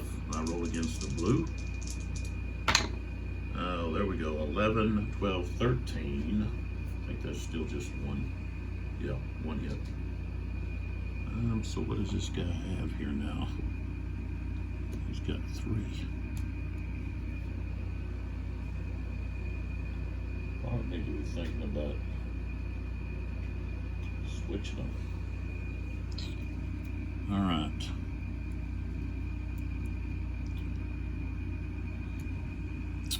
Okay, so now we have the assault. We've got this guy is at 5, and that's 13.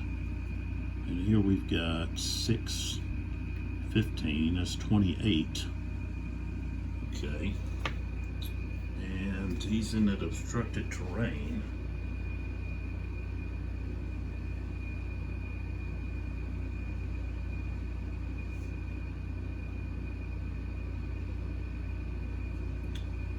There is a +1 to the die roll.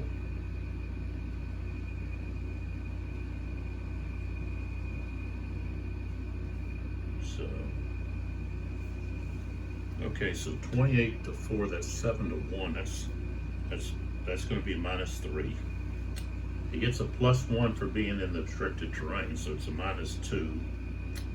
He's not elite, but he is Russian.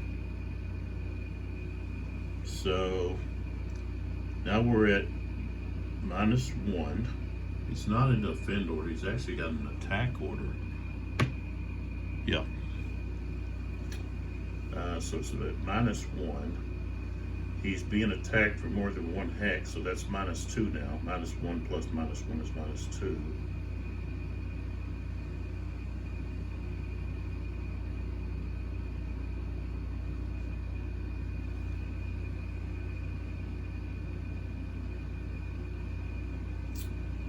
Okay.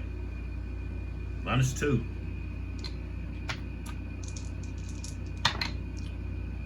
Oh, 1, 2, 3, 4 becomes a 2.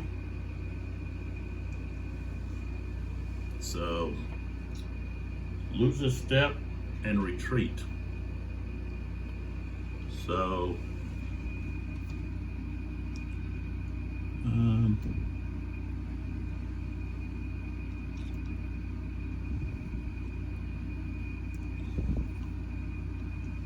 he can move through this stack. So he would go, let's see, I think obstructed terrain is plus 1. No, it's only 1. Okay. So 1, 2, 3, 4, 5. I'll show you where he went.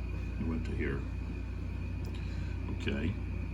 And then units that have to roll because they were close to him, adjacent, are these 2, actually 3. So let's roll that first. Say letters first. There. All right, so let's roll those 2 units. Well, it doesn't really matter. I'm going to move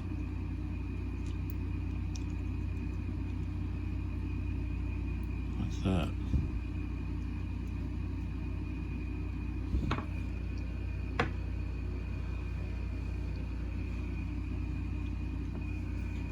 Let's see what it says about advance after combat. I think I can just move whoever I want in there. I don't have to move like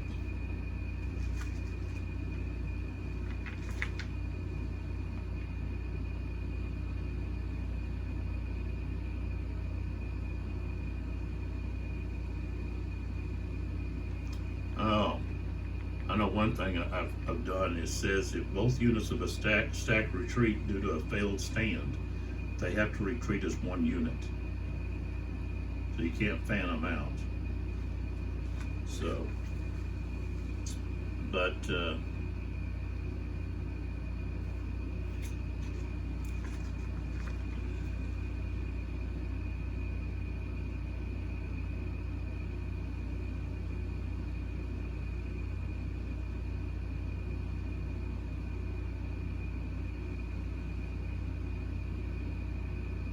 so yeah, I can advance whoever I want.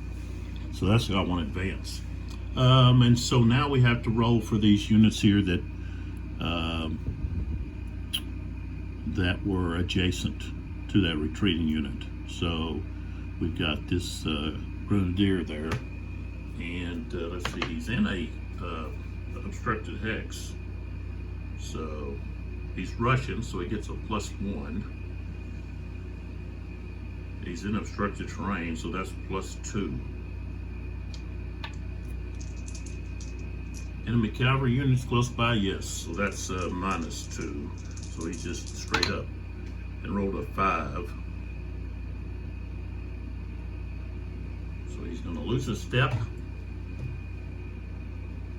He might already have a step that he's lost. Yeah, and he's retreating,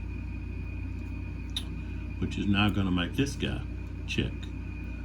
1, 2, 3, 4. All right, so let's check these two guys over here.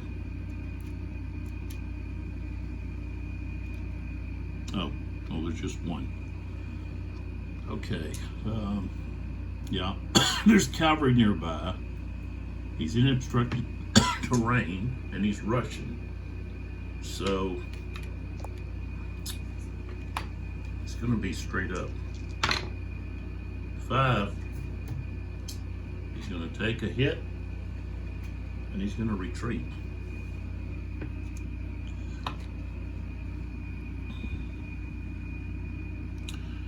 And I didn't subtract adjacent from the unit retreats. That's another -1.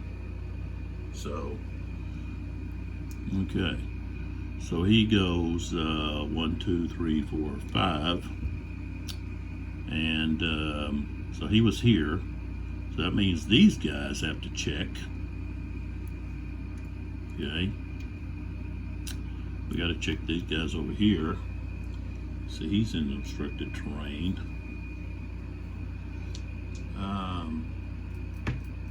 And cavalry's nearby. So what we have, he's Russian, and he's in obstructed terrain. So that's +2. Adjacent from the unit retreat, so that's -1. So we're at +1. Cavalry within 3 hexes -2. So now we're at a -1. And I rolled a 3, so he's going to retreat, take a loss.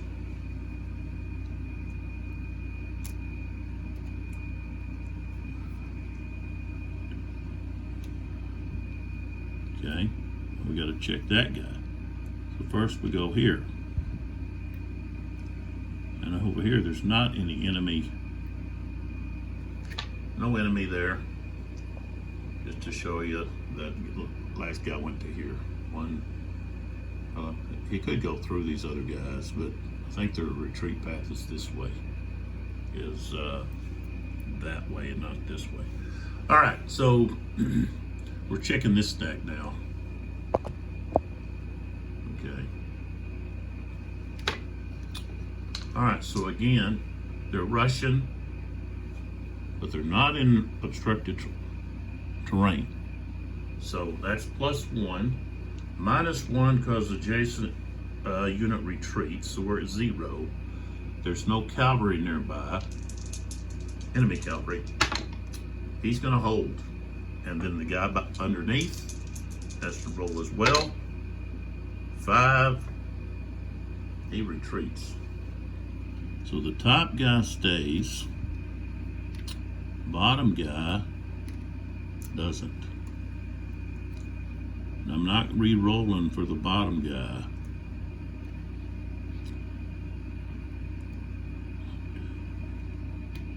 Three, 4. Okay, so he holds. So now we go over here to this cavalry unit. And enemy cavalry within 3 hexes. No, 1, 2, 3. 1, 2, 3. So no. Oops, let's see here. I rolled a 4.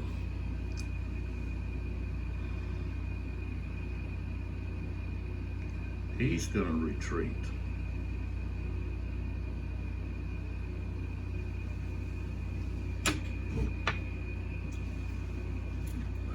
Maybe cavalry doesn't have to roll, since I can.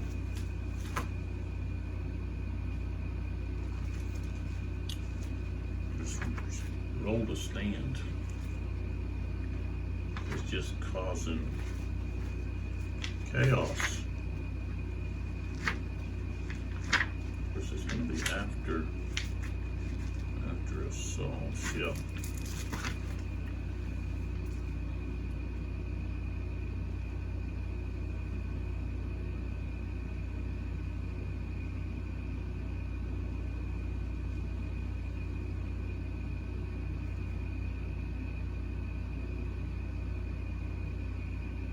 Well,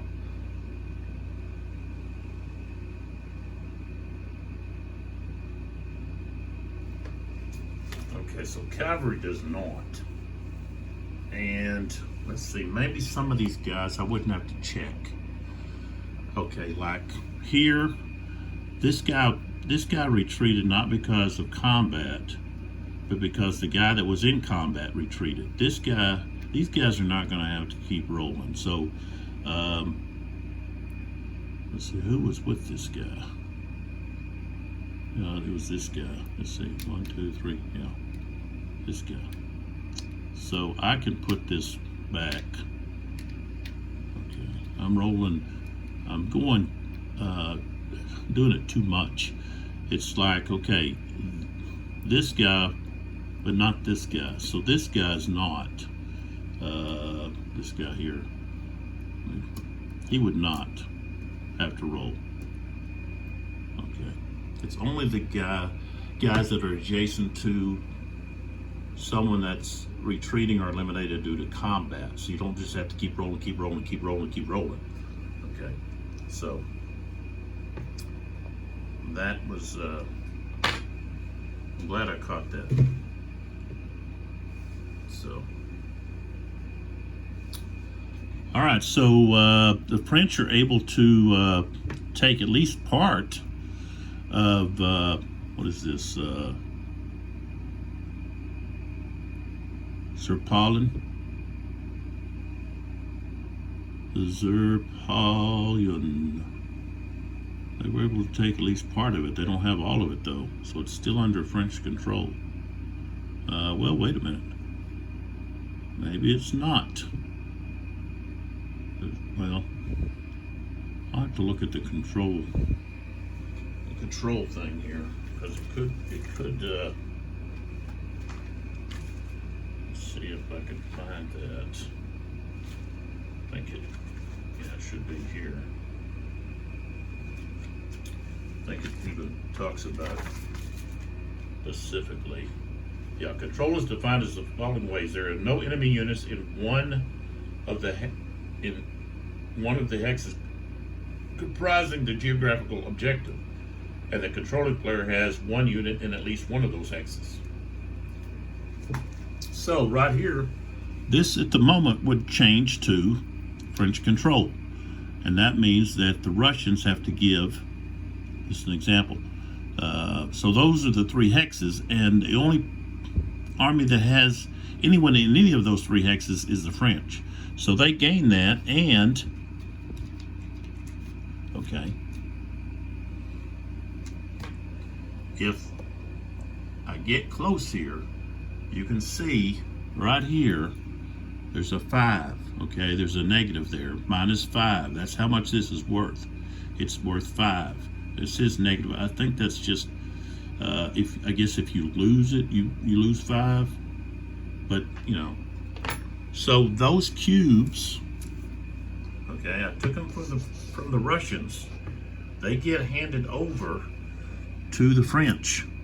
Okay, so now the French have those, and if the Russians take it back, then they have to return them.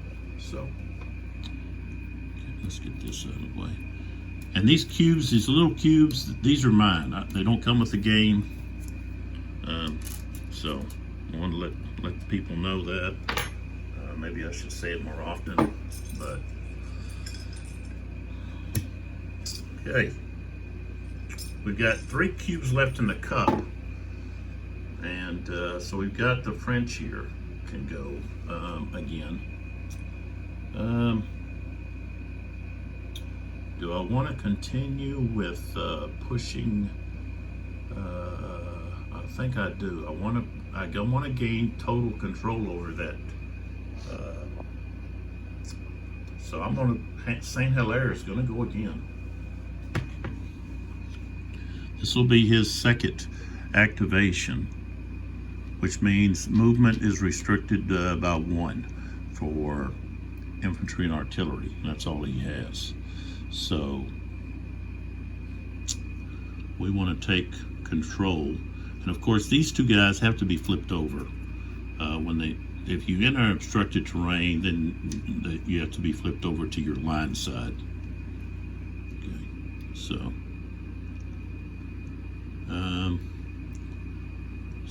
that guy was just in line. He didn't want to attack. So yeah, I'll move that guy there. This guy's gonna move here, put him underneath. He's gonna go there. I'll tell you what, I don't want to put him in too big of too jam him up in there too much. I think I want to move this guy over. This guy.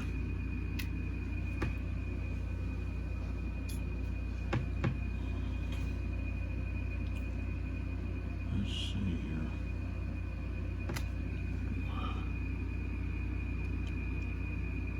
Okay, this guy's going to move up here. 1, 2.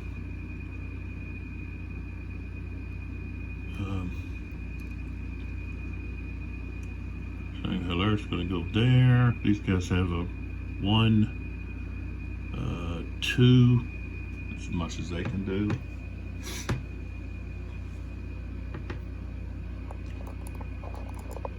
I don't want to assault anyone. Of course, he has to move. Guess he could go there, but I'm gonna move him back to there. 1, 2, 3, 4.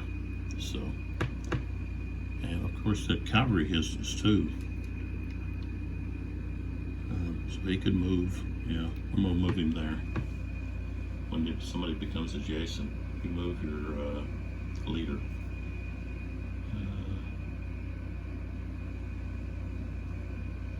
So I could attack this guy with these 2 units.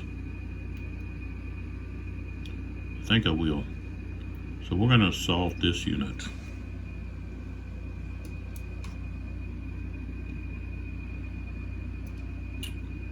So those 2, just do it this way.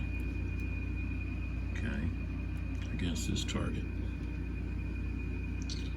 All right, so he's in line, which means I'm actually attacking his flank here. So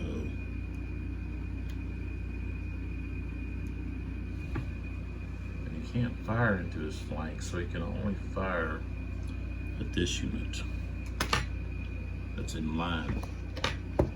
So here we go. Okay, he's in line. So when you're in line, you get double times 2 your strength, and he can fire up to 4 out of there, and he does have 4. He's actually got not what 8. So okay, 4. So it's going to be strength of 8, firing against a unit in the line, and he's not in obstructed terrain. So okay, it's just straight up. Okay, I got 7. That's not enough. Okay, no hit there. All right, and then now we have the assault, which let's see, we've got 8, 9. That's 17, and I already said that he's got 8, so that's 2 to 1. Okay, that's -1. He's a Russian, so that's +1. That's 0. He's not in defense. He's attacked by more than 1 hex. That's -1, and he's attacked to his flanks, so that's -3 more. That's -4.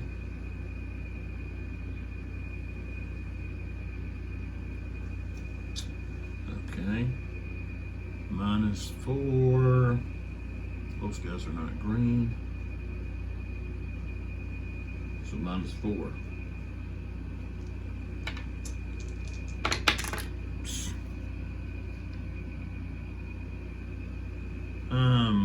I rolled an 8, it becomes a 4, so they are going to retreat.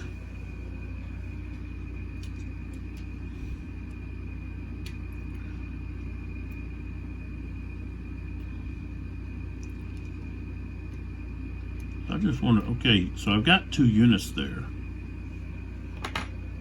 Okay. If when you're checking morale, when you're checking to see if they hold or stand, both of them have to roll. So do they have to both roll? You wouldn't have to roll both, for both. It just, I guess the top guy forces the bottom guy out, but let's see. If it says, I guess it should say stack. Let's see.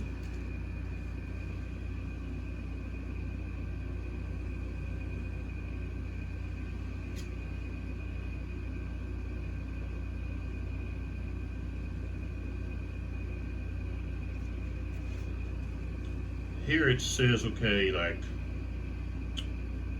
if the result is higher than 8, the defender holds the position. Okay.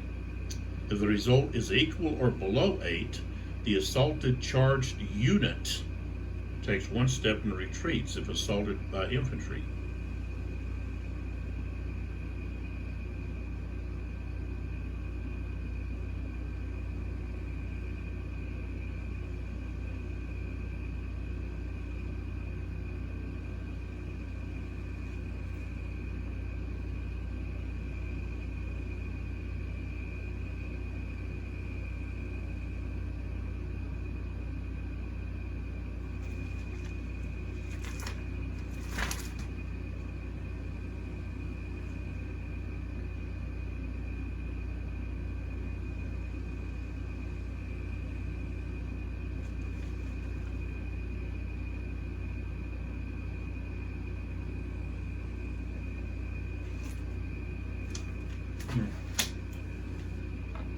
Well, top unit takes the hit, and then they retreat. 4. And of course they can advance.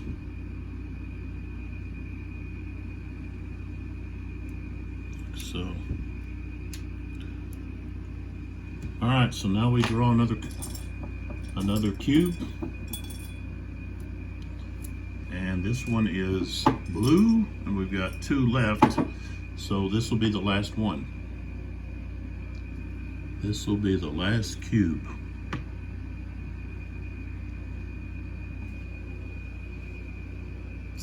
And I believe I want to do Devu, Moran over here. that first division of the 3rd Corps, where Davout is at. I want to advance these guys. And this will be their 2nd activation, which means there's going to be a subtraction of 1 to both infantry and artillery. Okay. All right, so one thing is I want to advance these units to try to harass the cavalry units from these woods. This guy has 5 because he's in general order, I guess what they call it. So he's actually got only a movement of 4 because of this is his 2nd activation. So he's going to go 1, 2, 3, 4 there. This guy will do, he's only got 3. So he's just going to advance, let's see, he can go 1, 2,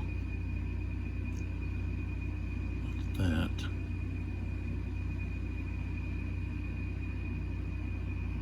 And you'll turn like that. This guy has 5. So 1, 2, 3. I guess he'd have to stop. Okay.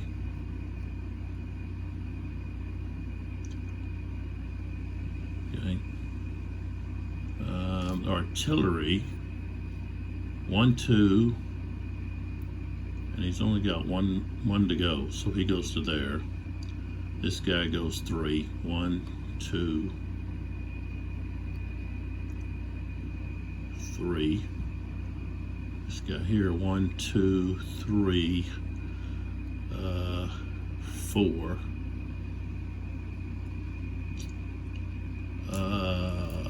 1, 2, 3. All he can do is just move up.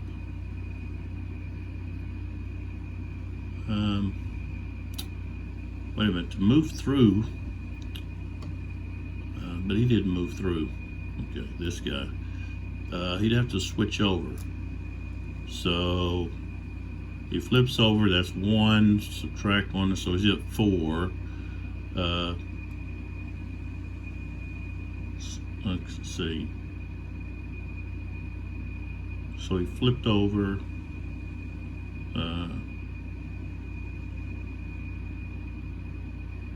Right, okay, he lost 1. Okay, he flipped over, so that's 2, 3, 4, 5. Okay, this guy has got 5, both of them. 1, 2, 3, 4. See, I'm going to leave this guy back like that.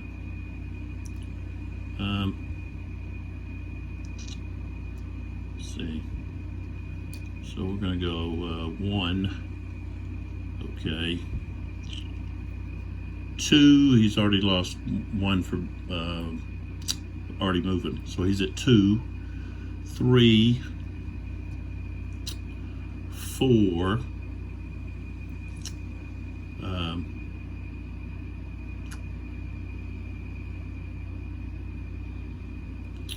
5. So he can't turn over yet. They have to turn over together. 1, 2. So Davout goes up to here. Moran. He's going to move to there. And then this guy. He's got 5. Where do I want to put him at?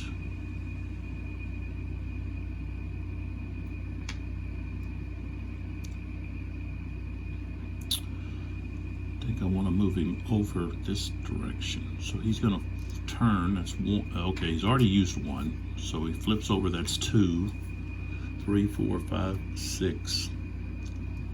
Okay, and he turns like that. Okay. So that will end the 9 o'clock hour because I only have 2 cubes left now. So that's where we're at. That's where we're going to stop this video. Okay. So over here, those are the Russian cubes. Okay, these are the French, and you can tell we still have lots of fatigue points for both. But losses, the Russians have lost 1, 2, 3, 4, 5, 6, 7, 8, 9. Okay, batteries. Okay, and the French have lost 3 battalions. So, so this is what the battlefield looks like. You got Davout has come on from the south with 2 of his divisions. Next hour, we've got the other division that will show up. So the French have done a pretty good job of putting pressure on Bennington's forces here on his left.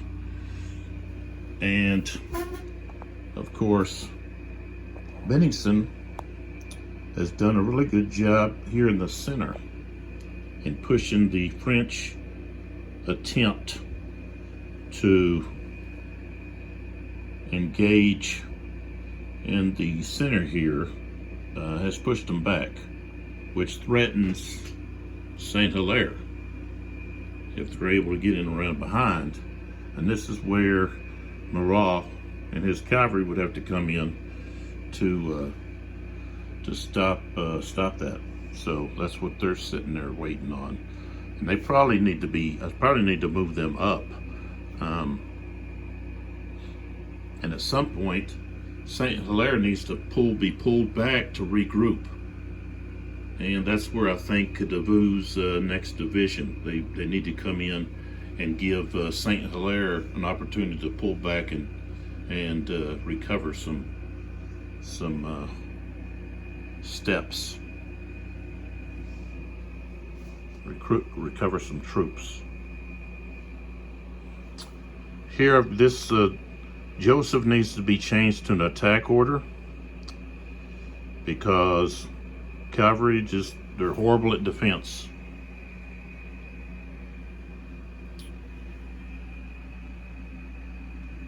And Bennington, which is right here where the purple marker's at, okay, is going to have to really take advantage of his numbers and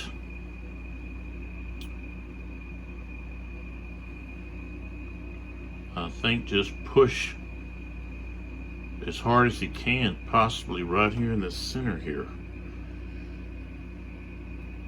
where these guns have really blasted these French battalions that were here to bits.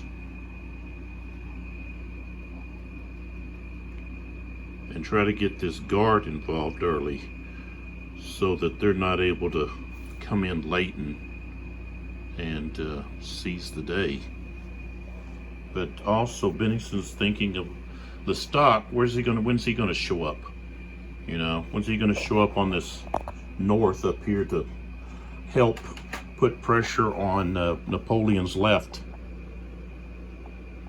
So, and we've had the first exchange of an objective. Sapalin has changed hands. It's now controlled by the French.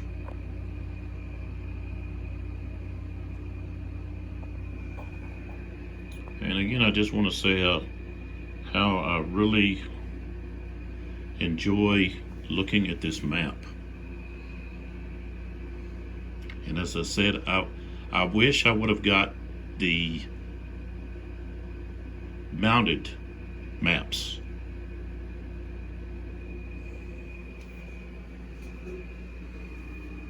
I need to get either a bigger plexiglass or get another one. I really need to get this one here is needs to be replaced.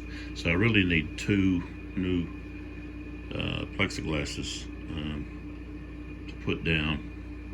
on these maps that I have. I've got some game stuff. You'd think this map is big. That Austerlitz, GMT Austerlitz game. That map, it's like a 4-mapper, I think, and I'd have to put 2 or 3 tables together. I think this is like 1 map, and there's 4 of them. It's huge. So I think the hex size scale is like 75 meters or something, maybe 50, something like that. I don't have a table. I'd have to do a smaller scenario with that. But this is just a beautiful map. Marc did, in my opinion, did just a fabulous job on this map. And also with the counters. As I said, I like the more simplified NATO symbols for the different arms of the army. And like I said, this is a lot like the counters, the Napoleonic Brigade system. And with that system, it was really, I think, knocked around a lot because of the order system. It was very difficult, and you had you'd issue an order, and then things would break down. They would stop. The commander would stop. You kind of had to do some home gaming rules to kind of control that a little bit, I think. But I don't know. I never had that much of an issue with it. But this here is much simpler in the way that it works. It's smooth. You're paying for, making your army move or defend or even to attack, and it's costing you something. It's costing your troops. They get tired from marching over here, marching over there, get exhausted, and also battle fatigue, from having to go into battle, bullets whizzing around them, facing cannon shot, grape shot. And the activation system,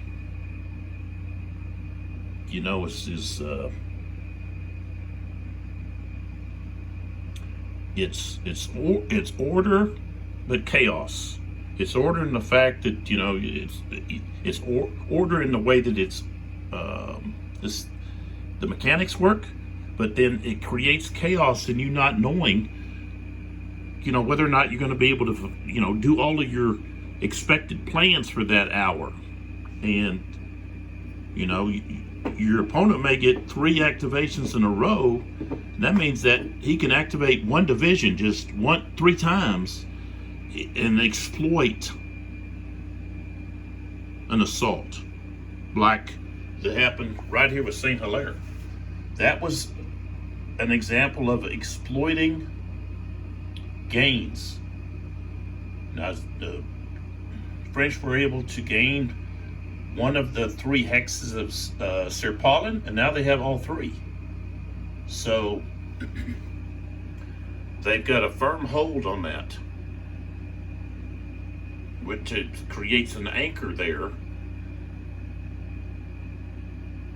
where you have Davout on one side, plus you have Klein's Dragoons, and of course you get Grouchy and these other regiments behind to support. So that was an important capture right there, even though it wasn't that valuable in fatigue points. It was still valuable in the fact that it created an anchor there for the French. So we'll see what happens in the next hour. Of course, we're going to have all of the preparations, which I said I would do before I start creating the video, so that I'm not spending an hour of video time just deciding what orders and all of that. So I'll take care of all of that before the video, and then I'll briefly explain what both armies are going to do, their plans, and then boom, we're going to draw cubes and we're going to get started. Or actually, we won't. We just have, whoever has the initiative will begin that hour with an activation. So, but I'll do all of that off camera, because if you want to know how all that works, then you can go to video 3, and I think it's like 2 hours of me just deciding which orders I want. But it was useful in the fact that players can now, they can say, hey, okay, this is, and I may have made some errors in there. I have to go back and look. I don't know that I did, but I could have made some errors during that preparation. But at least you have an opportunity to go in there and say, okay, let's watch somebody do a preparation. Maybe my tactics are not all that great, but you can at least say, okay, this is how this is done. And if you're not wanting to watch that, just skip that video. Video 2, that's why I put in there preparation. So hey, this is just preparation. It's not actually play. So this video finished up the 9 o'clock hour, and the next video will tackle 10 o'clock. So this is Lee with 82 Game and 12 on Sons of Liberty 75.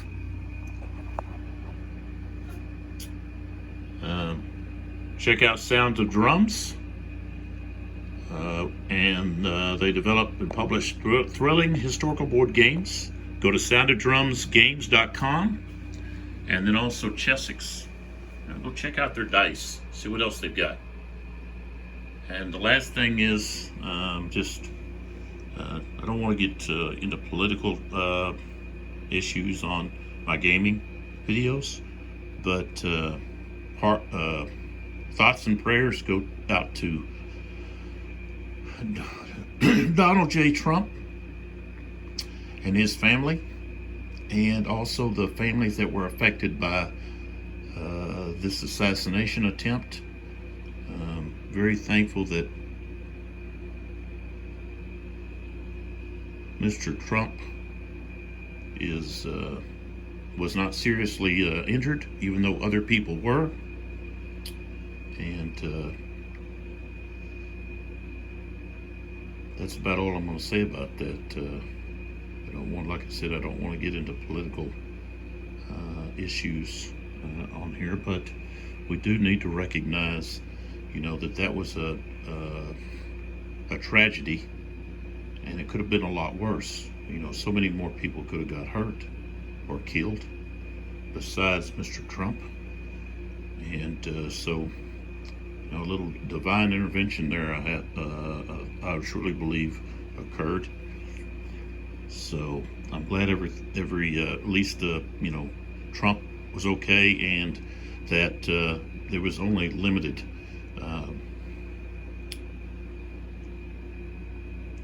injuries and death there due to that person's attempt to end Trump's life. So come back to the next video, video 6. It'll be the start of the 10th o'clock out, the 10th hour, and like I said, I will skip in the video. I'm just gonna start with the initiative cube. I'll briefly talk about maybe some things about the plans and so forth, but I'm gonna jump right in. So come back to video 6, see what happens. Hopefully you're enjoying these videos. I know I'm enjoying the gameplay, and hey, you got some comments. Maybe you want to talk about whether or not you think our cavalry should have a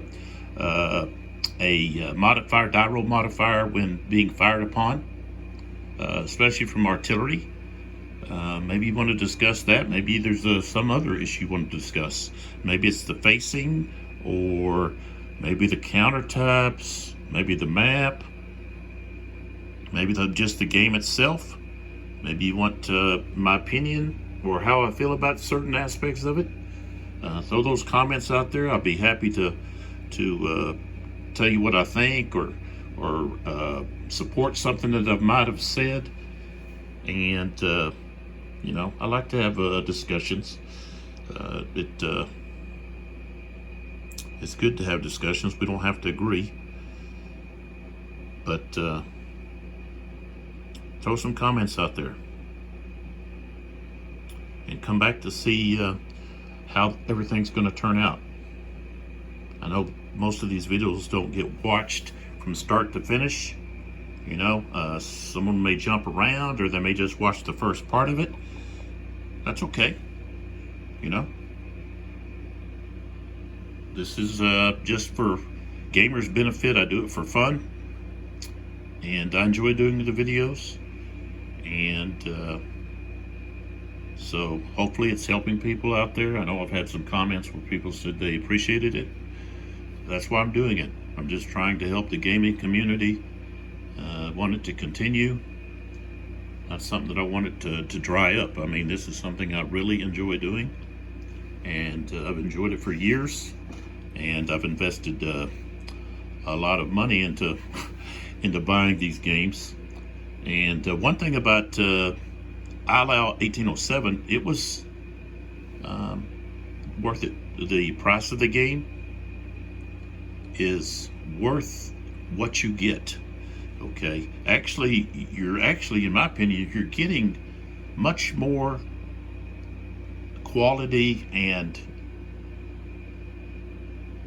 value out of the game, enjoyment and replayability and so forth. It's got the scenarios that you can do multiple, or just do part of the game, if you have a smaller table. But the other thing is, the next volume, I do believe Uwe said that it was be 2 battles, so you would get 2 in 1, and I'm excited to see which ones they pick. I believe Quattro Brawl, I think, was one that had been talked about. It might have been in that podcast that is on YouTube, and I can't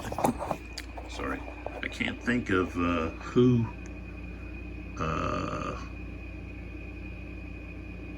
it was that whose podcast it was, but it's a really good video.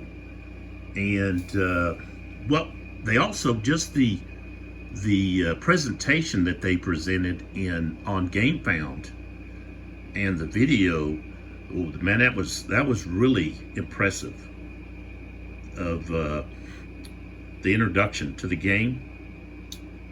And and also this, I think, is it might be available now on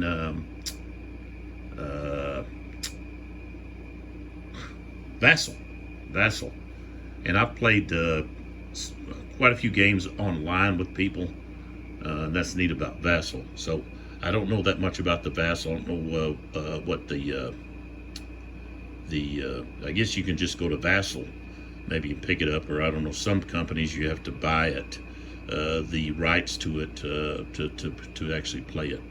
So anyways, I'm going to do the yakety yak at the end, so people can just ignore it, if you don't want to.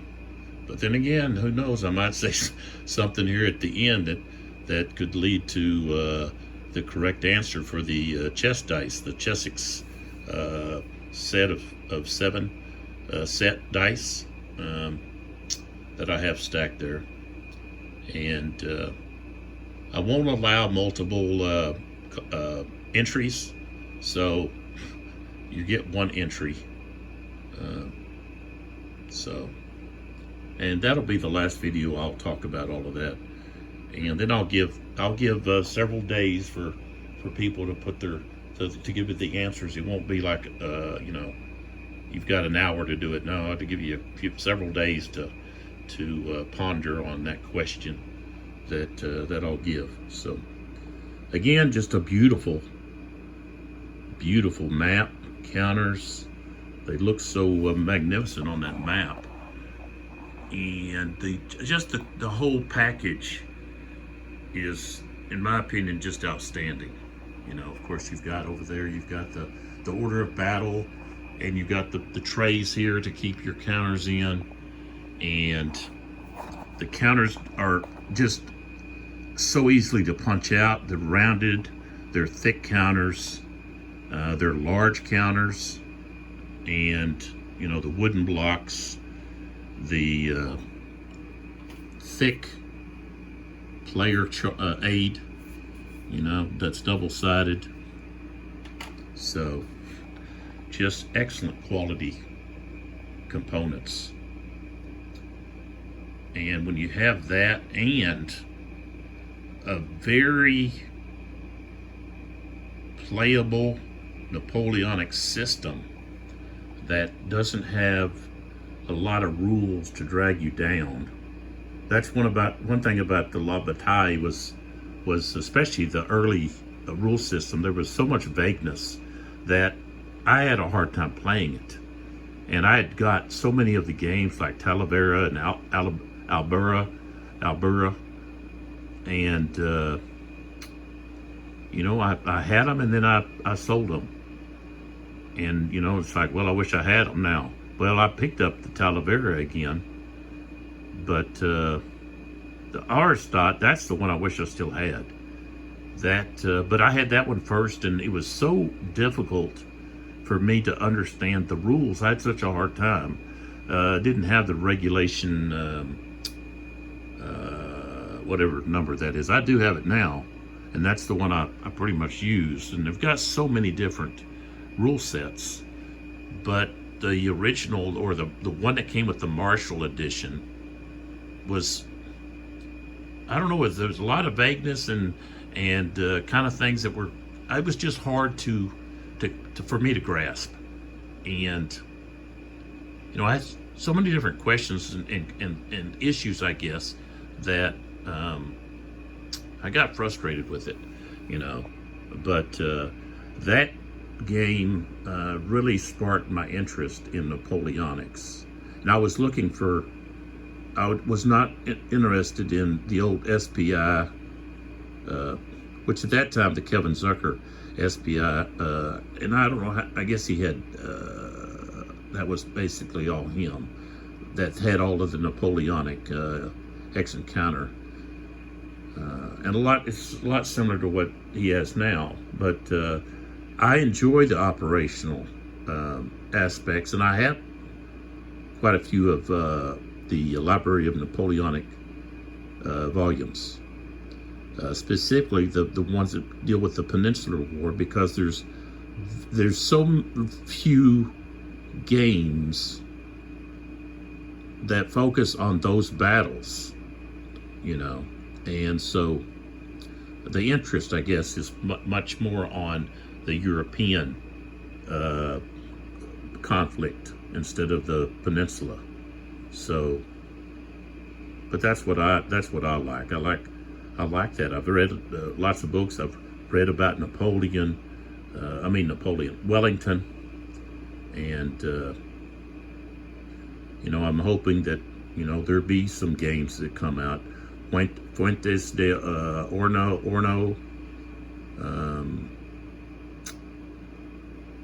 Buscada, you know, there's just different, even some of the sieges, you know, so,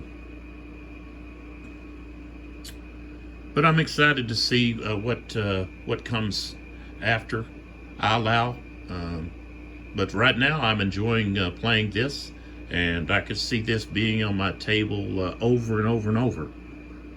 Maybe not playing the whole campaign, but maybe playing, you know, just one section and focusing really hard on the tactics, you know, on just one end of the map, you know, whether it be Lestat coming in or whether it be Napoleon at the other side.